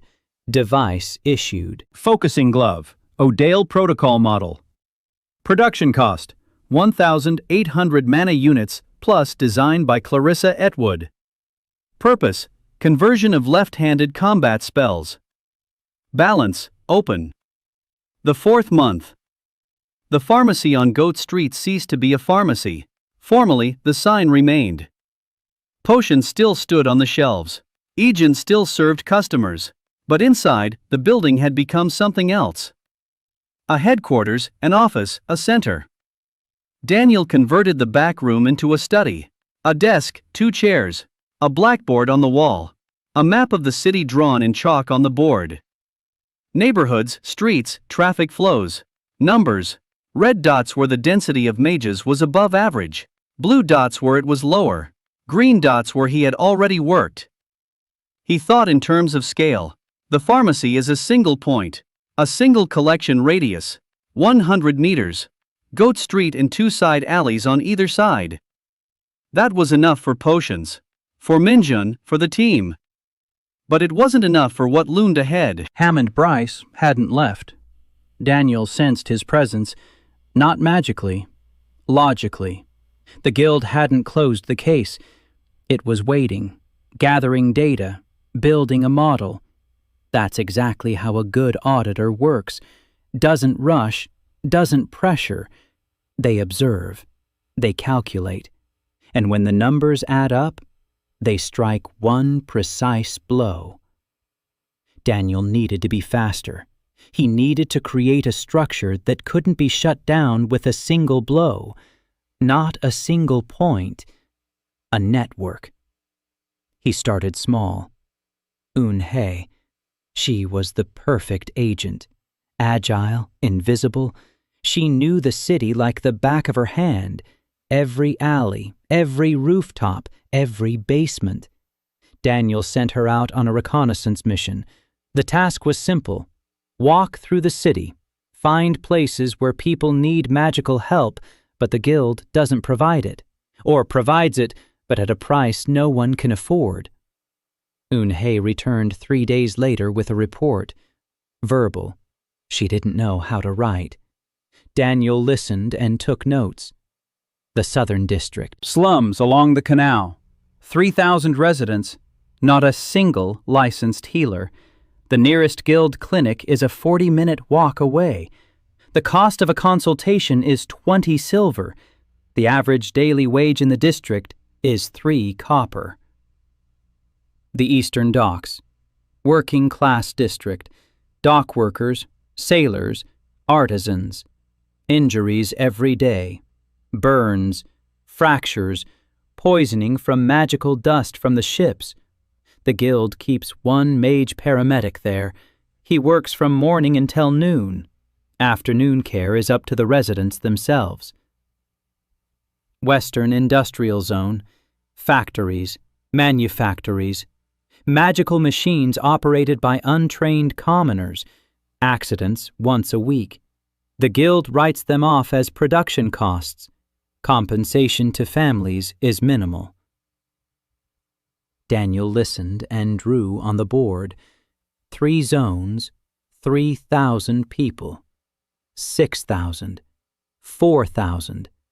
A total of 13,000 potential clients whom the guild has abandoned. Not because it couldn't help, because it isn't profitable. The margin on treating the poor is negative. The guild is a corporation. Corporations don't operate at a loss. Daniel knew that. He'd spent his entire past life working within that logic, and his entire past life seeing where that logic leads. To people who die because they ended up on the wrong line in the profit and loss statement. He started with the Southern Quarter. He went there himself. With Maggie. Maggie for safety. The slums along the canal turned out to be worse than he'd expected.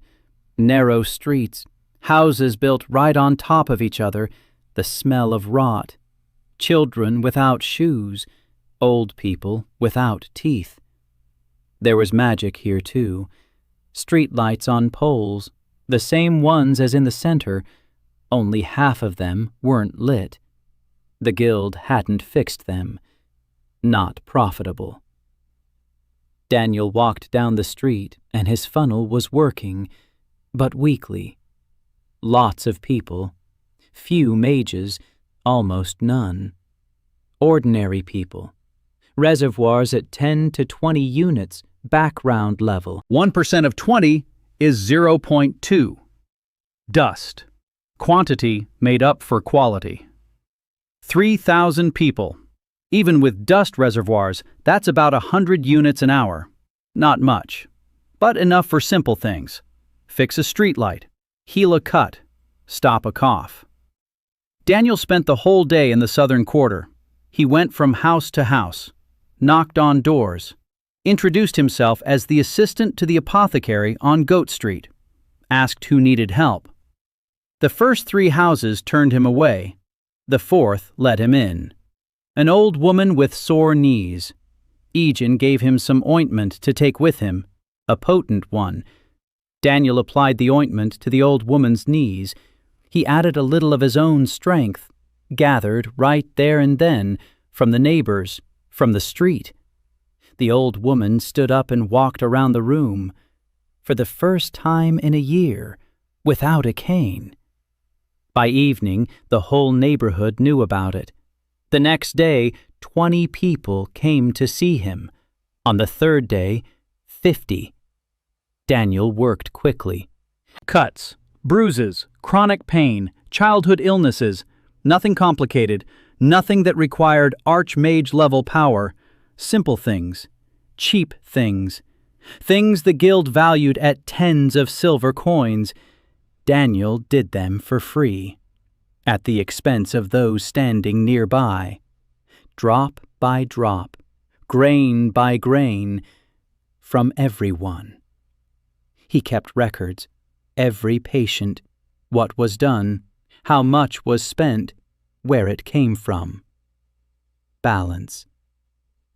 South Quarter, Day 1, 20 patients seen, 300 units spent, 400 collected from those around, 100 lost. Balance 0. Clean work. No one noticed a thing. Maggie stood at the entrance and kept order. A line, silence, no pushing. She knew how to command. People obeyed, a habit of submitting to the military. Daniel noticed something interesting. The more people gathered around him, the more effectively he worked. Not just because of the volume of the collection, because of the density. 50 people in a cramped slum courtyard yielded more than 50 people scattered across a wide street. Concentration mattered, like a tax rate on a progressive scale. The denser the base, the higher the effective rate. He made a note of it. On his 4th day of work in the Southern District, a man approached him. A big man, with a beard, hands covered in scars. He introduced himself as the neighborhood leader. He asked who had sent Daniel.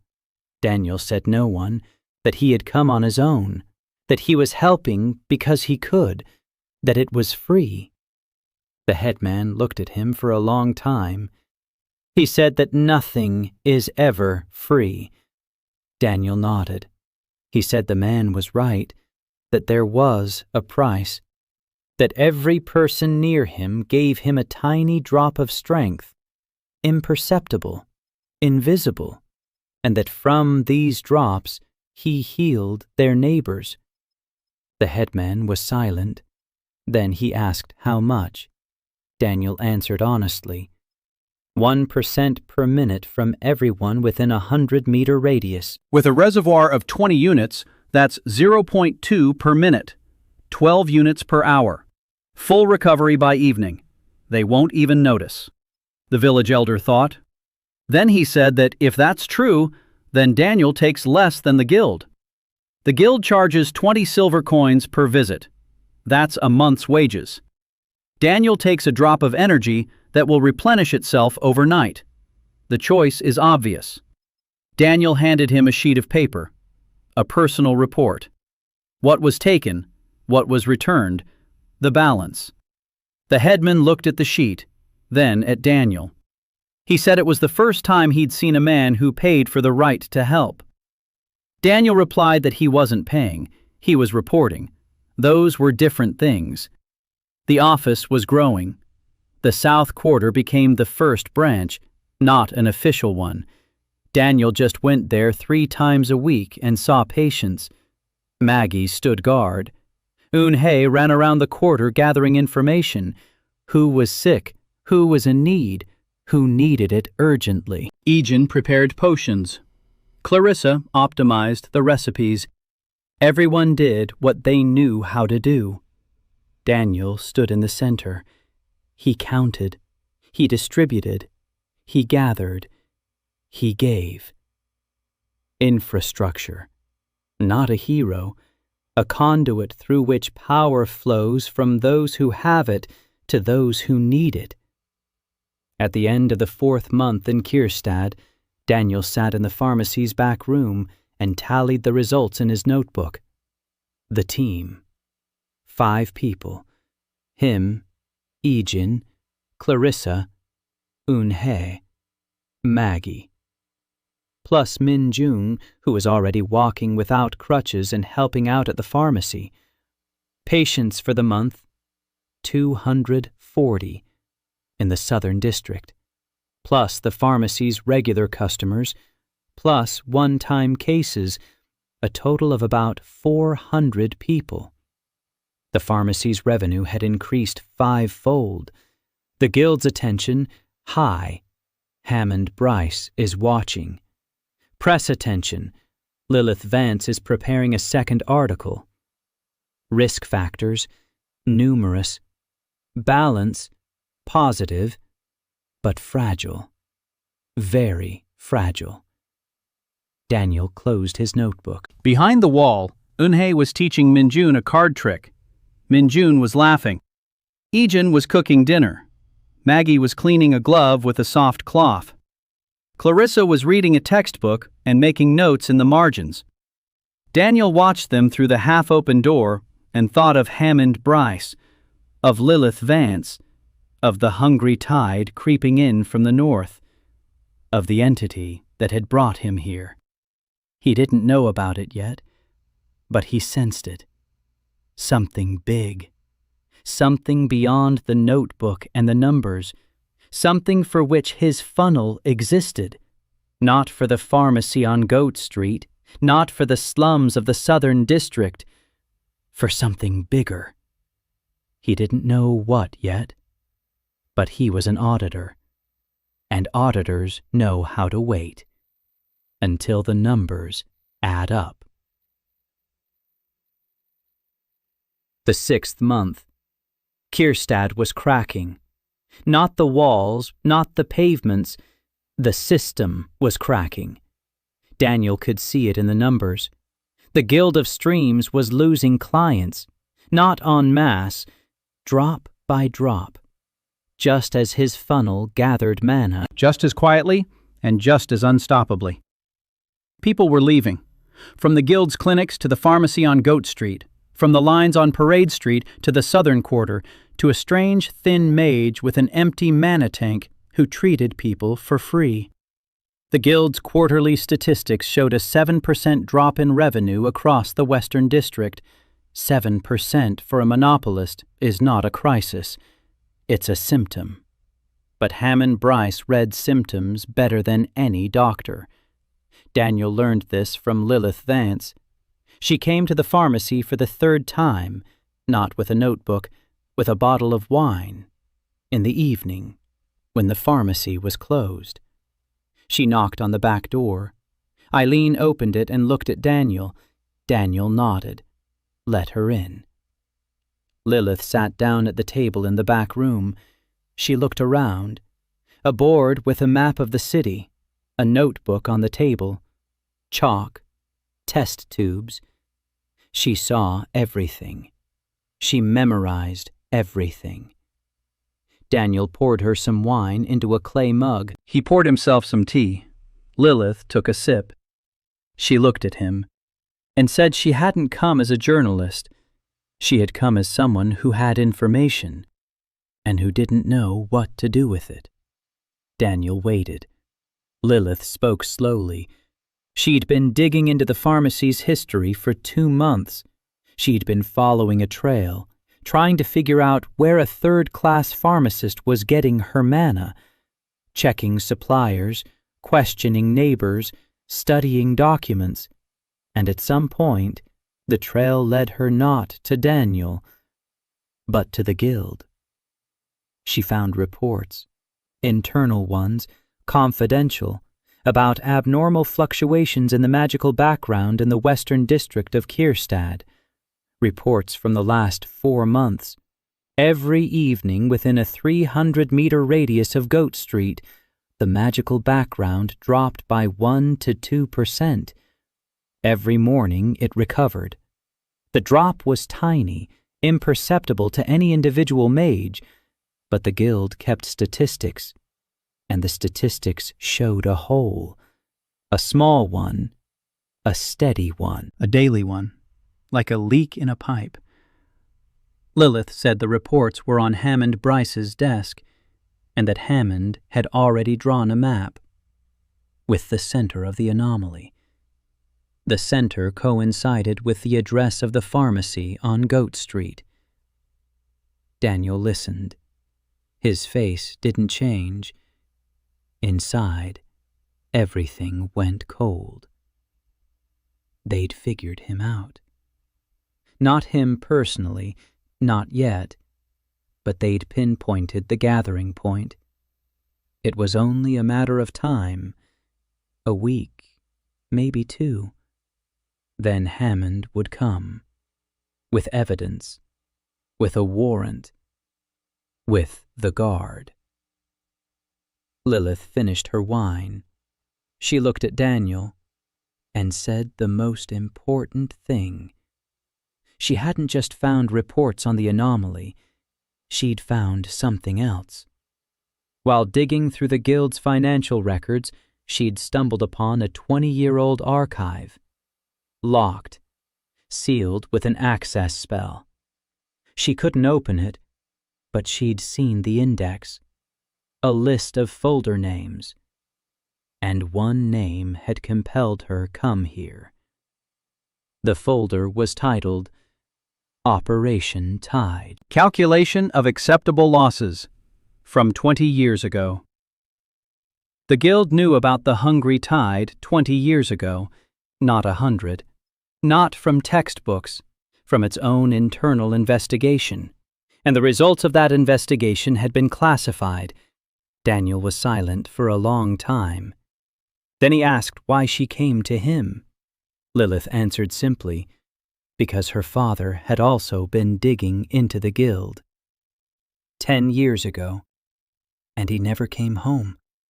She doesn't know what happened to him.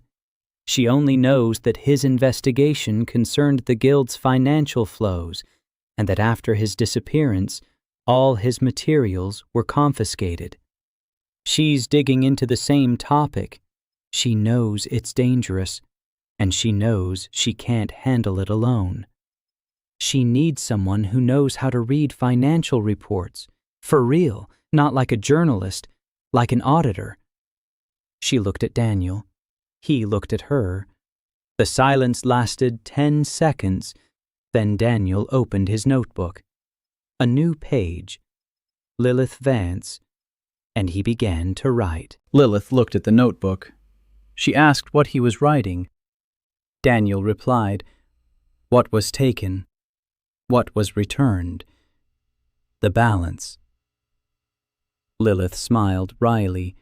She said there was nothing to take from her yet. Daniel shook his head.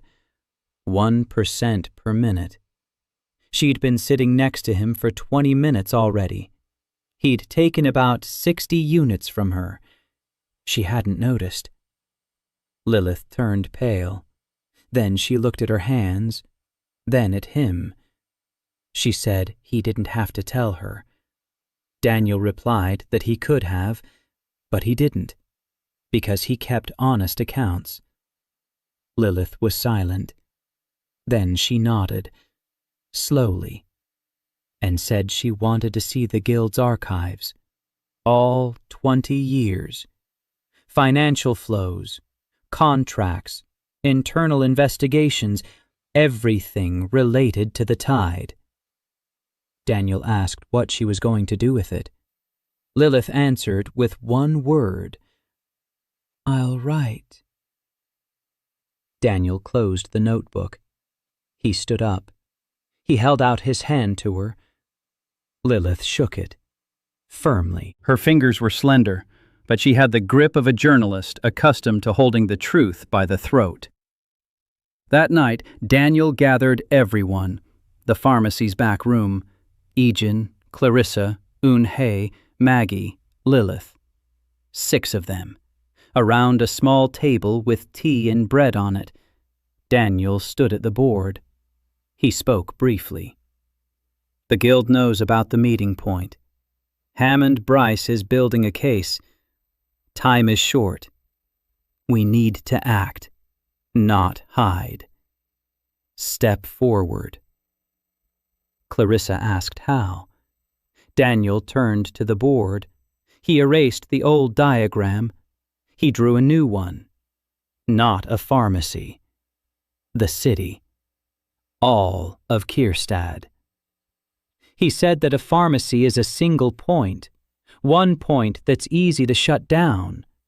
But if there are 10 points, 20, if places appear all over the city where people can get help for free or almost free, if every point operated on the same principle, a small fee from those around them returned in the form of services, then the Guild wouldn't be able to shut them all down at once, without a scandal. Without a riot. Without a political crisis. Maggie asked who would work at these points. Daniel answered, them. Every one of them. He explained the principle. He isn't the only one who knows how to give.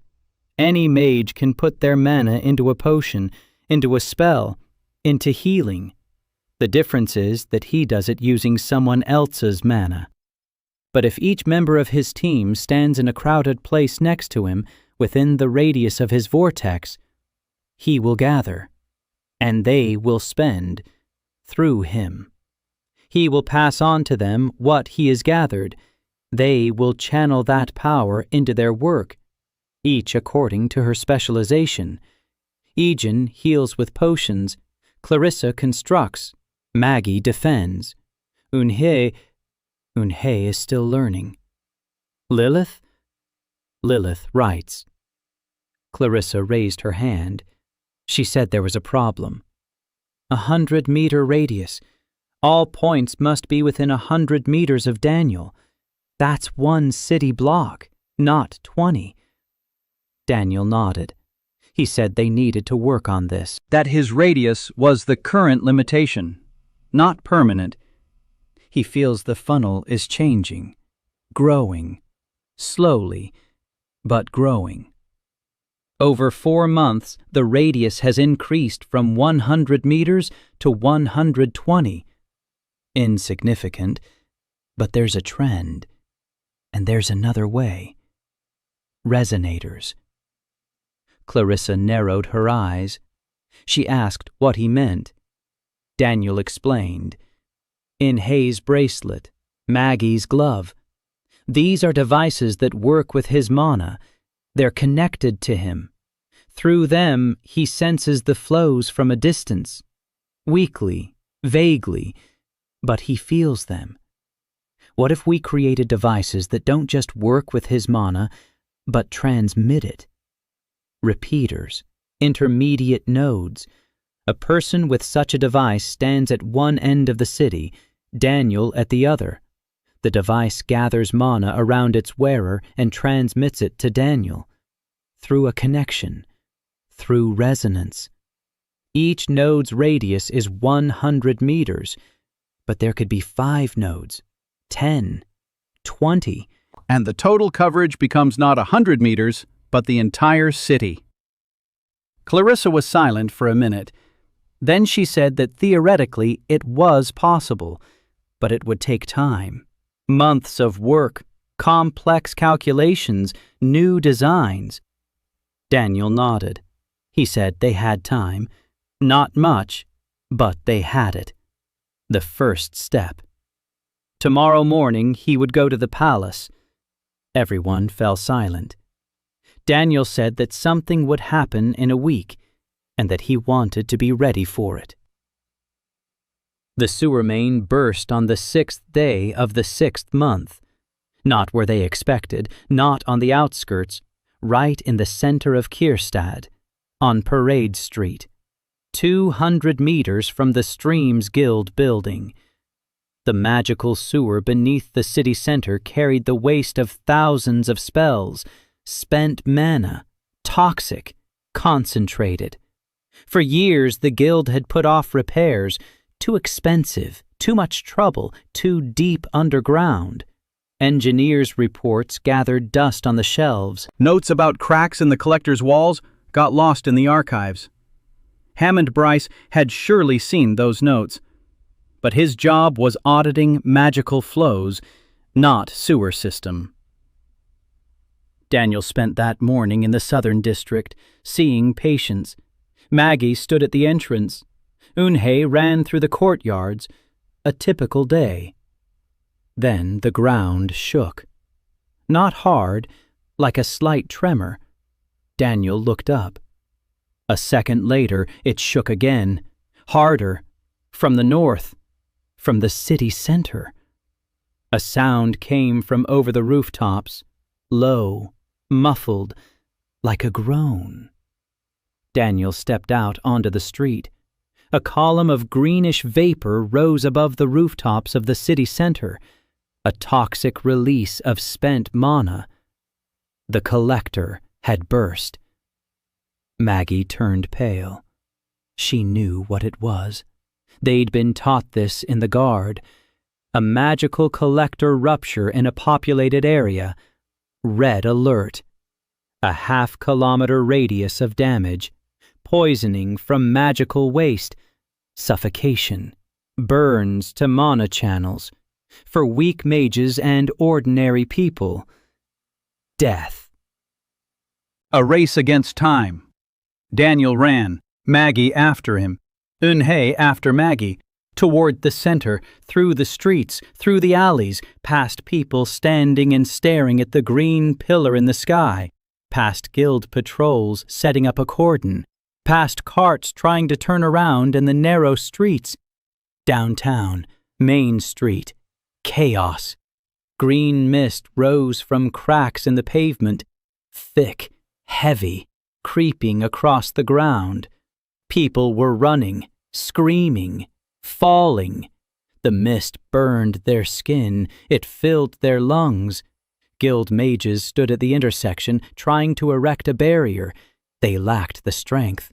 The crack was too large, the flow too powerful. Daniel stopped at the corner. He looked out at the square. His vortex was working, at full capacity. Hundreds of people surrounded him, thousands running in panic, standing in a cordon. Guild mages at the barrier, patrolmen, guards. They were all giving him a drop. 1% per minute from each of them. Power surged into him in a torrent. Powerful.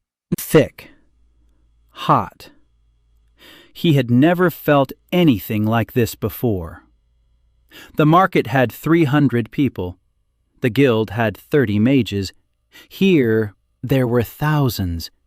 And among them, dozens of powerful mages, guards, masters, Each one was feeding him a stream of dozens of units per minute. Daniel gasped for air. He grabbed the wall. His vision went white. Numbers swam before him. Hundreds of lines, thousands of lines. Every person within range was a line in the report, and now the report was the size of a corporation's annual budget. Maggie grabbed his shoulder. She asked if there was anything he could do. Daniel straightened up. He looked at the crack in the pavement, at the green fog, at the people who were suffocating. And he did what he'd done his whole life. He calculated. The area of the crack, approximately, the pressure of the flow, estimated by the density of the fog, the power required to seal it, roughly 40,000 units, instantly, archmage level, higher. The only mage in history who could have done this alone had a reservoir of 70,000, and he died 200 years ago. Daniel didn't have a reservoir. He had a funnel. And right now, there were about 5,000 people standing around him. Counting all the streets within a radius of 120 meters. Of those, about 200 were mages. The total reservoir of those surrounding him, approximately 400,000 units. 1% of 400,000, 4,000 per minute. In 10 minutes, 40,000. Enough. Daniel turned to Maggie, told her to stand on his right, hold the shield, cover him. Maggie nodded. The gauntlet flashed. The shield rose. Daniel stepped out onto the square. Green mist crept across the pavement. It burned his feet through his boots. It didn't matter. He walked toward the fissure. The guild mages at the barrier saw him. Someone shouted for him to get lost. Civilians forbidden. Daniel didn't stop. He stood at the edge of the fissure, raised both hands, and opened the vortex. Wide open. Not 1%, not 1.5%, 3, maximum. He didn't know he could do that much. He hadn't tried it until that moment. 3% per minute from everyone within range. 12,000 units per minute. The power crashed down on him like a waterfall, like a tsunami, like a country's annual budget dumped into a single cell of a spreadsheet. His body became a conductor. Hot, humming, glowing, literally. A golden light emanated from his skin. Bright, visible from a kilometer away. People on the streets stopped. The mages at the barrier lowered their hands. Everyone stared at the glowing man at the edge of the crack. Daniel directed it all downward, into the crack. Not a spell. He didn't know any sealing spells. He did it the rough way, the simpler way, the more effective way. He flooded the fissure with raw power, like cement, like molten metal, filled every crack, every gap, every millimeter. 40,000 units in 3 minutes, not 10. Because at the peak, 3% of 600,000 isn't 4,000 a minute, but 12. The crack closed. The green mist stopped rising. The remnants dissipated within a minute. Daniel stood on the sealed pavement. The glow was fading. His hands were shaking. His legs buckled. He fell to one knee. Maggie caught him. Silence hung in the air. 5,000 people were silent. Then someone started screaming. Not out of fear. Daniel couldn't hear it. ringing in his ears, darkness at the edges of his vision. He looked at Maggie. He said quietly, "I think I just performed an illegal operation. Without a license." Maggie laughed, hard, through her tears. That evening, Daniel lay on the bed in the back room and couldn't lift his arm. Complete exhaustion. The funnel was empty. No one around except Agin, who sat beside him and silently fed him broth. 40,000 people. At least 40,000 lived in the collector's affected zone. He had saved them all, with a single act. The whole city already knew about it. The guild knew about it. The court knew about it. The next morning, a man in livery bearing the royal coat of arms came to the pharmacy on Goat Street. He handed over an envelope. Agin opened it. She read it aloud. His Majesty, the King of Kierstad and Aetheria, invites the mage Daniel So to an audience at the palace.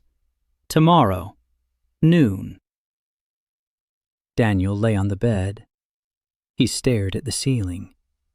He said quietly, "Well, here we go. There's no point in hiding anymore."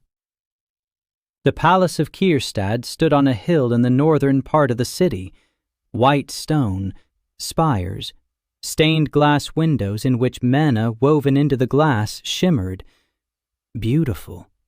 Expensive. Daniel walked down the corridor behind a liveried servant, counting the lamps. Each lamp on the wall represented an investment of roughly 50 units of manna. The corridor was long, 120 lamps. 6,000 units just to light a single corridor. Wasteful. He could optimize that in a day. Cut consumption by 70%. Clarissa could calculate the new runes in an evening, but that wasn't why he'd been summoned. The throne room. Vast. High ceilings, columns, red carpets, and people. Lots of people. Advisors, ministers, generals, mages in guild robes.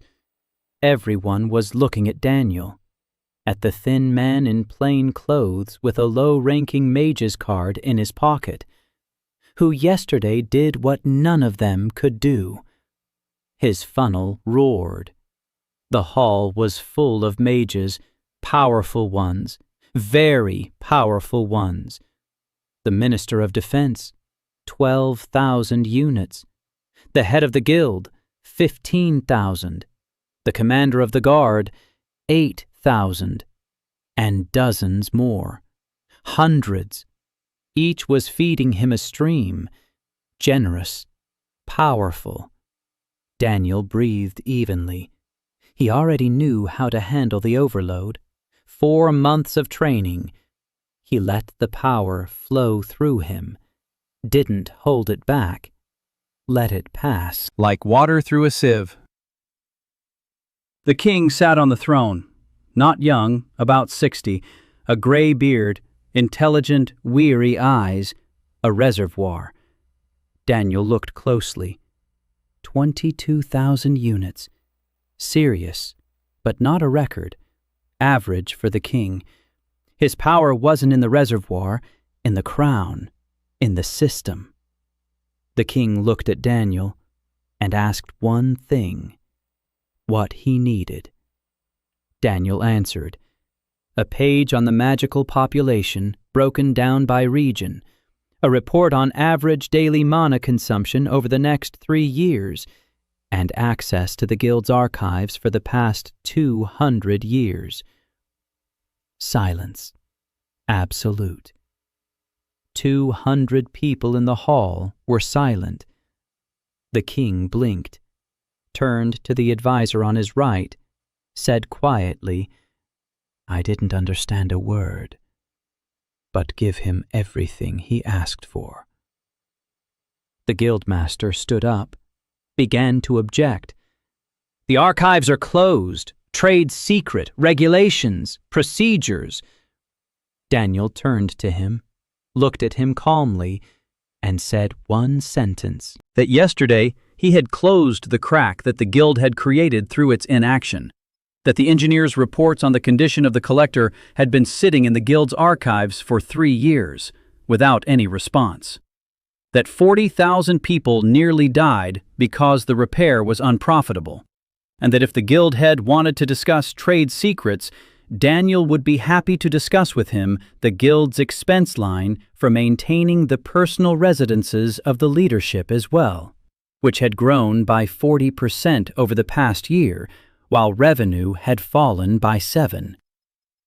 The guildmaster sat down, silently. Hammond Bryce stood in the far corner of the hall. Daniel saw him. A gray coat, a straight back, an expressionless face.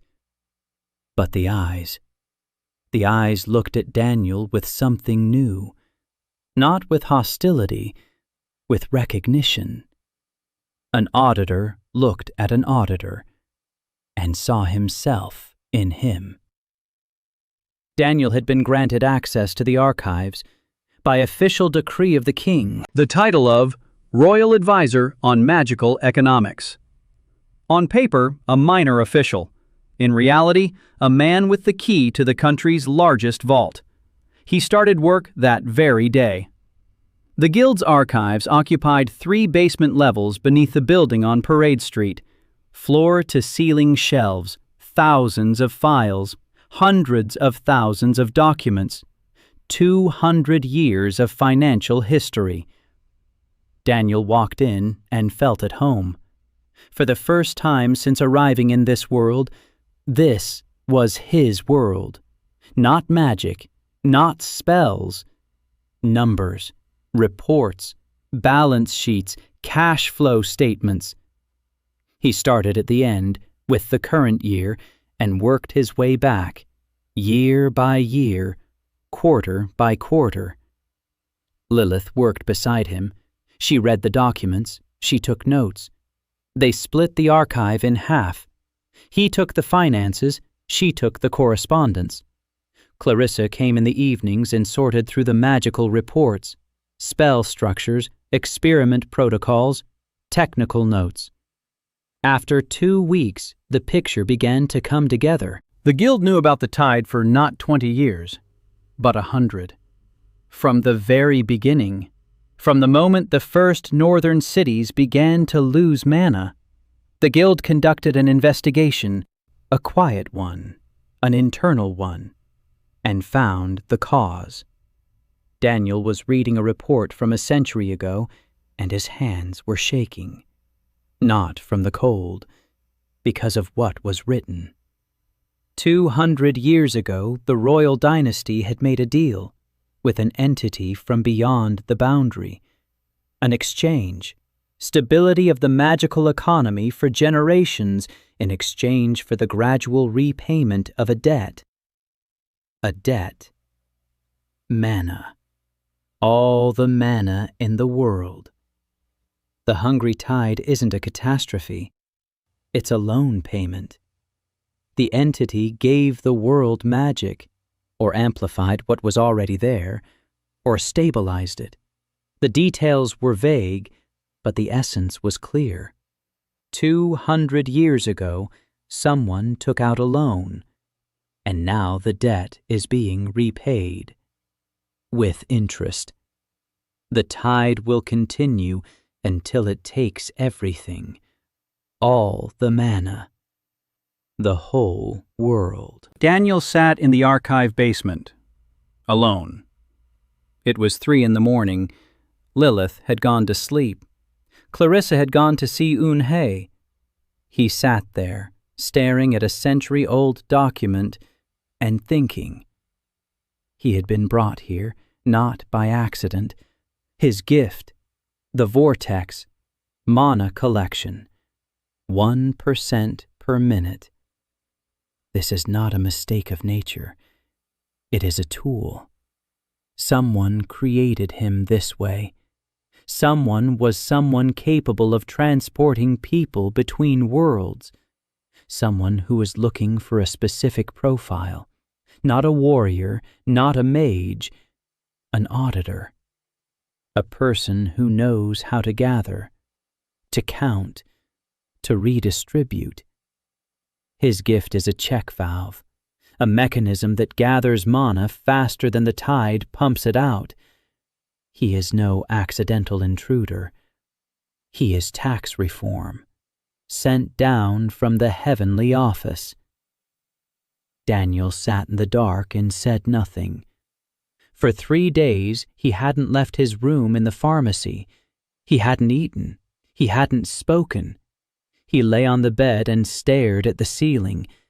Everyone tried to talk to him. Maggie knocked on the door. Clarissa demanded he open it. Eun-hye scratched at it like a cat. Lilith left notes. He didn't respond. On the 4th day, the door opened. Ijin. She had a spare key. She came in, silently. She set a cup of hot tea on the table. She sat down next to him on the edge of the bed. She was silent for a long time. Then she said one thing. "You're a tax inspector. You're not responsible for who wrote the law. You're responsible for making sure it works fairly." Daniel lay there, staring at the ceiling. The tea was getting cold. Then he sat up.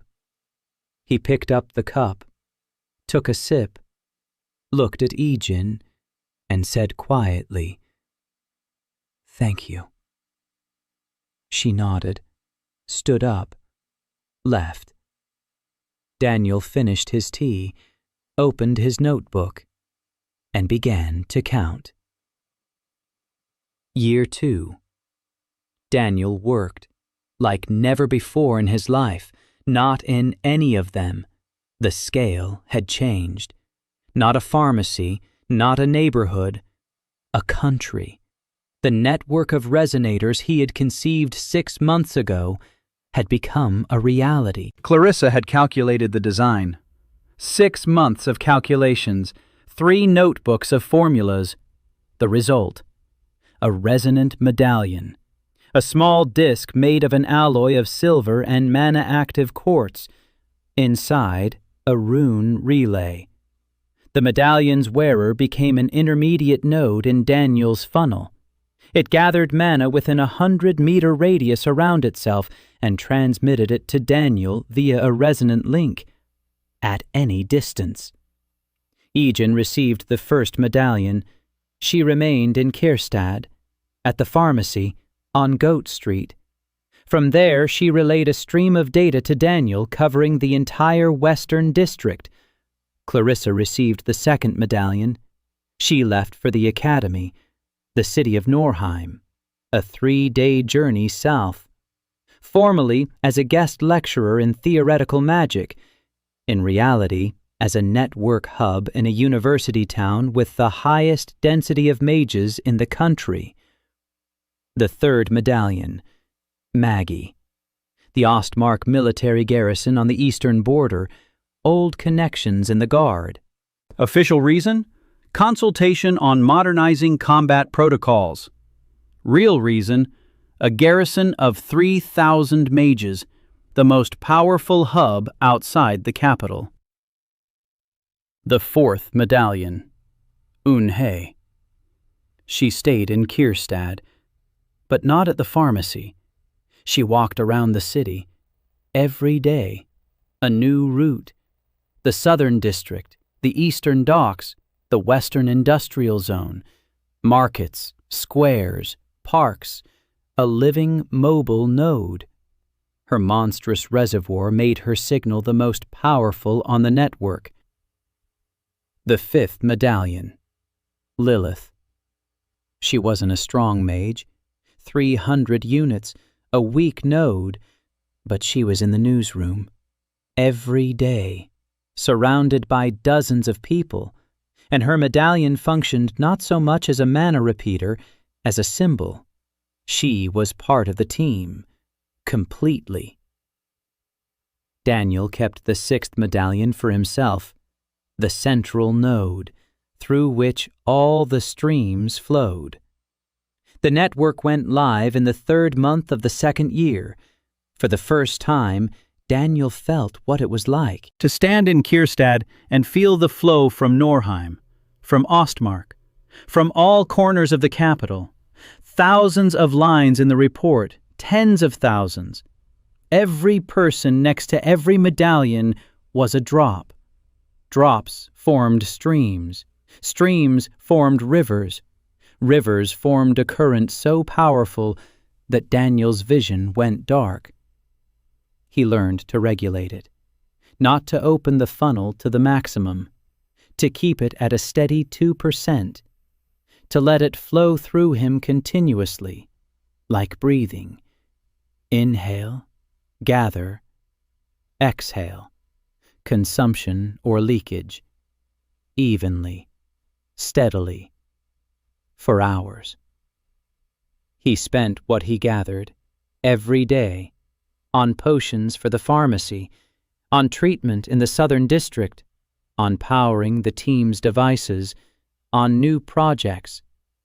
Clarissa had sent a list from Norheim of 14 designs she could calculate if she had enough mana for prototypes. Now there was mana. Daniel sent her 500 units a day through the medallion. She was building a mana-amplifying staff, the first in history, personalized. Etwood 1. Clarissa wrote him a letter, short, dry, in her style. She reported that the staff was working, that for the first time in her life she had cast a spell beyond her limit, that she had cried on the lab floor, that it was unprofessional and that he shouldn't tell anyone. Daniel read the letter, folded it neatly, put it in his notebook, on Clarissa's page, between the balance sheet entries. Hammond Bryce came to see him in the 8th month of the 2nd year, not to the pharmacy, to the palace, to the office assigned to Daniel as a royal consultant, a small one, on the 3rd floor, with a view of the courtyard. Hammond walked in without knocking, sat down across from him, placed a folder on the table, a thick one, said he wanted to show him something. Daniel opened the folder. Inside was a report, compiled by Hammond from a 1.5 years of observations, a complete analysis of the magical anomaly in Kierstad, with graphs, with maps, with calculations. The center of the anomaly. Daniel So. The mechanism. Involuntary collection of mana from those around him. Radius, 120 meters, expanding. Rate, 1 to 3% per minute. Total volume collected over a 1.5 years, approximately 2 million units. Daniel read and nodded. The figures were accurate. They almost matched his own records. The difference was within the margin of error. Hammond waited. When Daniel finished, Hammond asked one thing. Did Daniel know what he was doing to the guild? Daniel replied that he knew.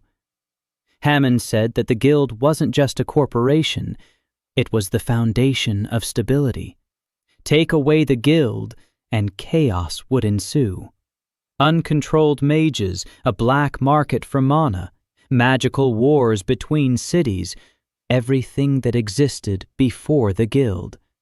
300 years ago. Daniel listened. Hammond spoke calmly, without anger, without threats, like a professional explaining the consequences to a colleague. Daniel replied just as calmly. He said that the guild was necessary, that he had no intention of destroying it, that he intended to reform it, that a monopoly on mana was not stability, but an illusion of stability, that true stability was when 40,000 people didn't nearly die from a burst sewer pipe that no one had repaired for 3 years, and that the hungry tide was coming, and that the guild, its current form, is incapable of stopping it. Hammond was silent. Then he asked if Daniel could. Daniel said he didn't know, but he was going to try. Hammond stood up. He took the folder. He stopped at the door. He said one thing, that Daniel's numbers were honest, that in a year and a half of observation, he hadn't found a single instance where Daniel had taken something and not returned it. Not a single one. And that this was the only reason he had come here to talk, and not with an arrest warrant. Daniel nodded. Hammond left. The door closed. Daniel sat in his office and thought. Hammond isn't the enemy. Hammond is a mirror. The version of Daniel who chose the side of the system. Not out of greed, out of conviction.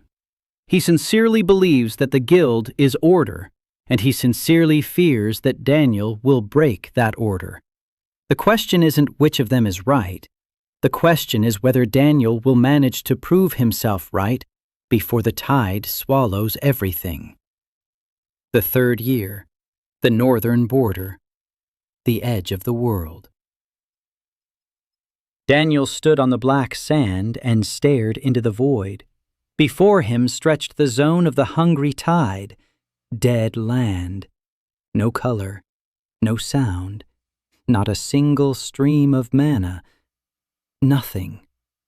His vortex was silent, for the first time in 3 years. Complete silence inside, as if someone had turned off the world. Soldiers stood around him, mages of the royal guard, 200 men. His personal guard by order of the king. Each of them fed him a stream, but the stream grew weaker with every step toward the tide's border. The mana was fading, like light in the fog, like sound underwater. Here, at the very edge, Daniel received as much from 200 mages as he would from a single passerby on Goat Street. The tide devoured everything. A year ago, he had come here for the first time, an expedition, a reconnaissance mission. He barely survived. He left knowing that his gift was useless here. A vortex without a source is just a hole. But now he had a network. 6 medallions, 6 nodes, scattered throughout the kingdom. And over the past 6 months, he had added another 24, 30 nodes, in every major city, in every garrison, in every academy. Resonators, trained, prepared, each with their own medallion, each with their own report. Daniel could sense them all. From afar, at the edge of perception, thin threads of connection stretched from him across hundreds of miles, to Egan in Kierstad, to Clarissa in Norheim, to Maggie in Ostmark, to Yoon Hae, who is now standing on the roof of the children's shelter in the eastern quarter of the capital, to Lilith at the editorial office, to Ha-in, with Ha-in. She had come to him a year ago, a fugitive priestess of the Temple of the Hungry Tide, quiet, pale, with long black hair and ritual scars beneath her modest clothing. She had come because the cult wanted to kill her. She knew too much. About the nature of the tide, about the rituals, about the fact that the priests of the upper circle knew the truth, knew that the tide was not divine purification, but a debt, a payment, and that they were helping it, speeding it up, because the entity beyond the threshold promised them a place in the world beyond. Hain told Daniel everything, sitting in the corner of his office in the palace, without looking him in the eye, her voice even, empty, like a statement during an interrogation. She spoke of the rituals she had witnessed since childhood, of the sacrifices, of how she herself had been used as a living altar, as a conduit through which the priests drew mana from the earth and sent it beyond the boundary. She spoke and did not cry. Daniel listened and did not interrupt. When she finished, he was silent for a long time. Then he asked if she had any object from her past life, from before the temple. Hayne looked up, for the first time. She said there had been a lamp, a ritual one, an oil lamp, her real mother's, the only thing left of her family. The priests took the lamp when they brought her to the temple. She doesn't know where the lamp is now. Daniel found the lamp in 3 weeks. Lilith helped. The temple's old archives, confiscated after the Royal Guard's raid, a list of items, a storage room number. The lamp was broken. 3 pieces, dull, dead. Daniel put it back together. Clarissa calculated the restoration process. Ijin prepared the adhesive mixture. Unhei brought oil of the same kind that had burned in the lamp 20 years ago. Maggie guarded the workshop while they worked. Daniel invested 200 units in the restoration. Not much. Almost nothing by his current standards. The lamp lit up, warm, orange, the very light that Ha-In remembered from her childhood. He placed the lamp on the table in her room. She came in the evening. She saw it. She stood in the doorway for a long time. Then she came in. Then she sat down next to him. Then, for the first time, she sat down next to Daniel. Not across from him, next to him. And she was silent, and the lamp was burning. Now Hyun stood in the former cult temple in the Western Hills, alone, with her medallion. She had become the most unexpected node in the network, the former altar, the channel through which mana had flowed beyond the boundary, now working in the opposite direction, gathering, returning. An irony that made Daniel's throat tighten every time he thought about it. The 3rd year, the final act. Daniel stood on the black sand and knew the time had come. A nationwide tax campaign, a voluntary collection of mana from across the kingdom. He had been preparing this for 6 months. Every node has been notified. Every city is prepared. Posters hung in every village, in plain language, no bureaucratic jargon, no orders. A request, a one-time contribution. 3% of the reservoir, once. For each person, it's like a deep breath. Noticeable, but harmless. Recovery within a day. For 2 million people at once, that's it. Daniel calculated, recalculated, cross-checked. The average Etherean residence reservoir, 80 units, 3%. 2.4 units from each. 2 million people. 4,800,000 units. All at once. Through 30 nodes. Through 6 key resonators. Through 1 funnel. Through him.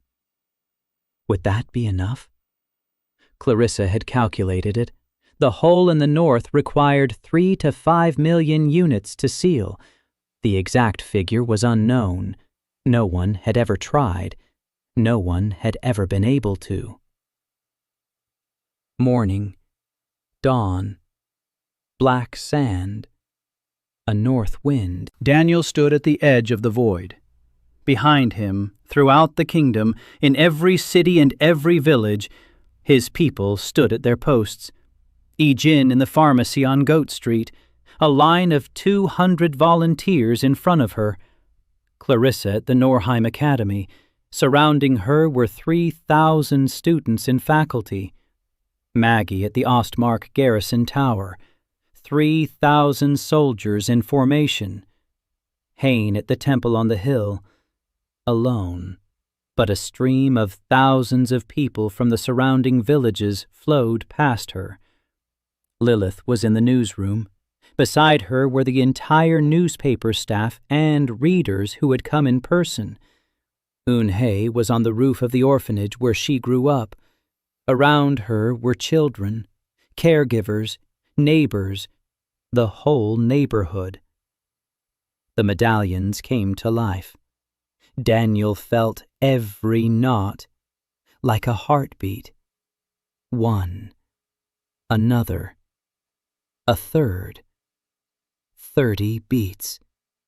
30 points of light in his perception, scattered across the map, and behind every point, thousands of people. Tens of thousands. Hundreds of thousands. 2 million. He closed his eyes, raised his hands, and opened the funnel. The world sighed simultaneously.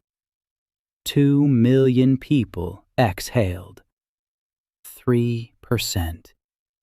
Drop by drop, grain by grain, from all sides, from every city, from every village, from every house, through 30 medallions, through 6 women who stood in their places and maintained the connection. The stream struck Daniel like a wall, not a wave, a wall.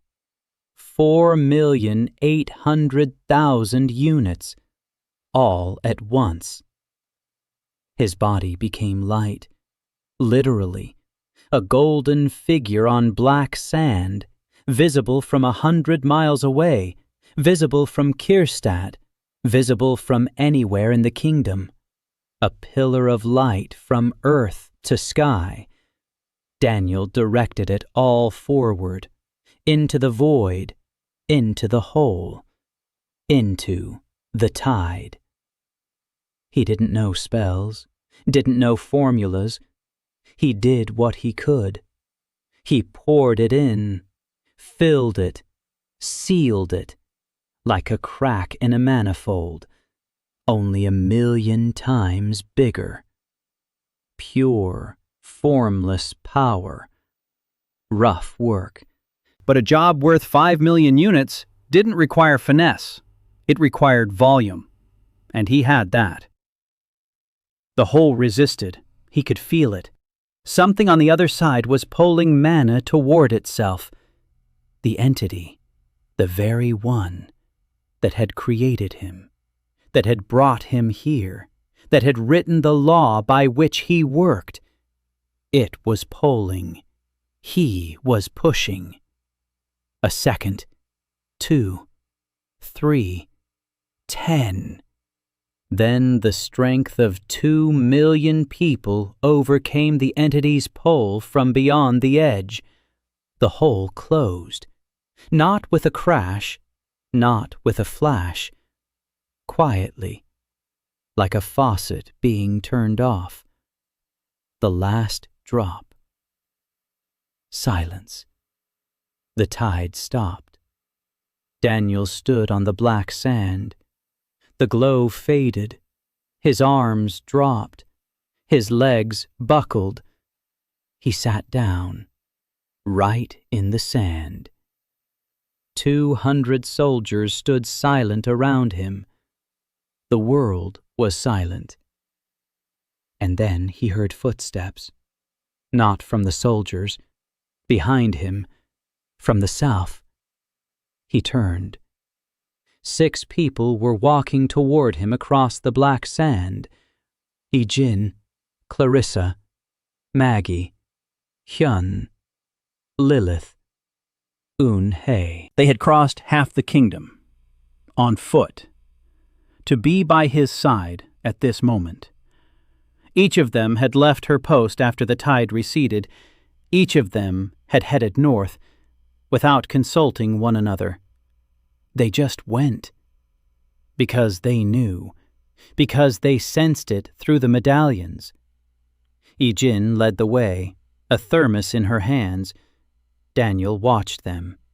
6 women on the black sand at the edge of the world, tired, dirty from the road, alive. They approached, stood around him, in a semicircle, as always. Ejin opened the thermos, poured tea into the lid, held it out to him. Daniel took it. His hands were shaking. The tea was hot. Ijin said quietly, "You should have waited for us." Daniel took a sip. He looked at each of them, one by one. Ijin, who was the first to believe, Clarissa, who was the first to understand, Maggie, who was the first to stand by his side, Ha-in, who was the first to trust, Lilith, who was the first to write the truth, Un-he, who was the first to call this a home. He set the cup down on the sand and said quietly, "Thank you." Report closed. Un-he sat down beside him. She touched the green bead on her wrist. She said the bead was glowing. Daniel looked. The bead was indeed glowing faintly, green, warm, like a little flashlight in the dark. He didn't know why. Maybe residual mana, maybe resonance, maybe just because. Maggie sat down on the other side. She said something was buzzing in her glove too. Clarissa stayed standing. She said she was too dirty to sit on the sand. Then she sat down. Lilith pulled a crumpled notebook from her bosom. She said she needed to write it down while it was fresh. Hyun stood a little way off, as always, at arm's length. Then she stepped forward and sat down, next to Daniel, alone, just like back then with the lamp. Ijin poured tea for everyone, 6 cups and 1 thermos. They sat on the black sand at the edge of the world and drank tea. Daniel opened the notebook. The last page. He wrote, "The Hungry Tide." Status. Closed. Cost: 4,800,000 units. Source: voluntary contribution from the population of Etheria. Number of participants: approximately 2 million. Average contribution: 2.4 units. Recovery time for each donor: 1 day. Result: the hole is closed. The tide has been stopped. Balance: closed. He put a period, closed the notebook, set it down on the sand next to his cup. 6 people sat around him who had entrusted him with a drop of their lives, and 2 million people across the country who had done the same. Drop by drop, grain by grain, line by line in the report. Daniel So, tax inspector, auditor, funnel, infrastructure, the man through whom all the magic of the era had passed. He finished his tea. The sun was rising over the northern desert. For the first time in 100 years, the black sand was warm.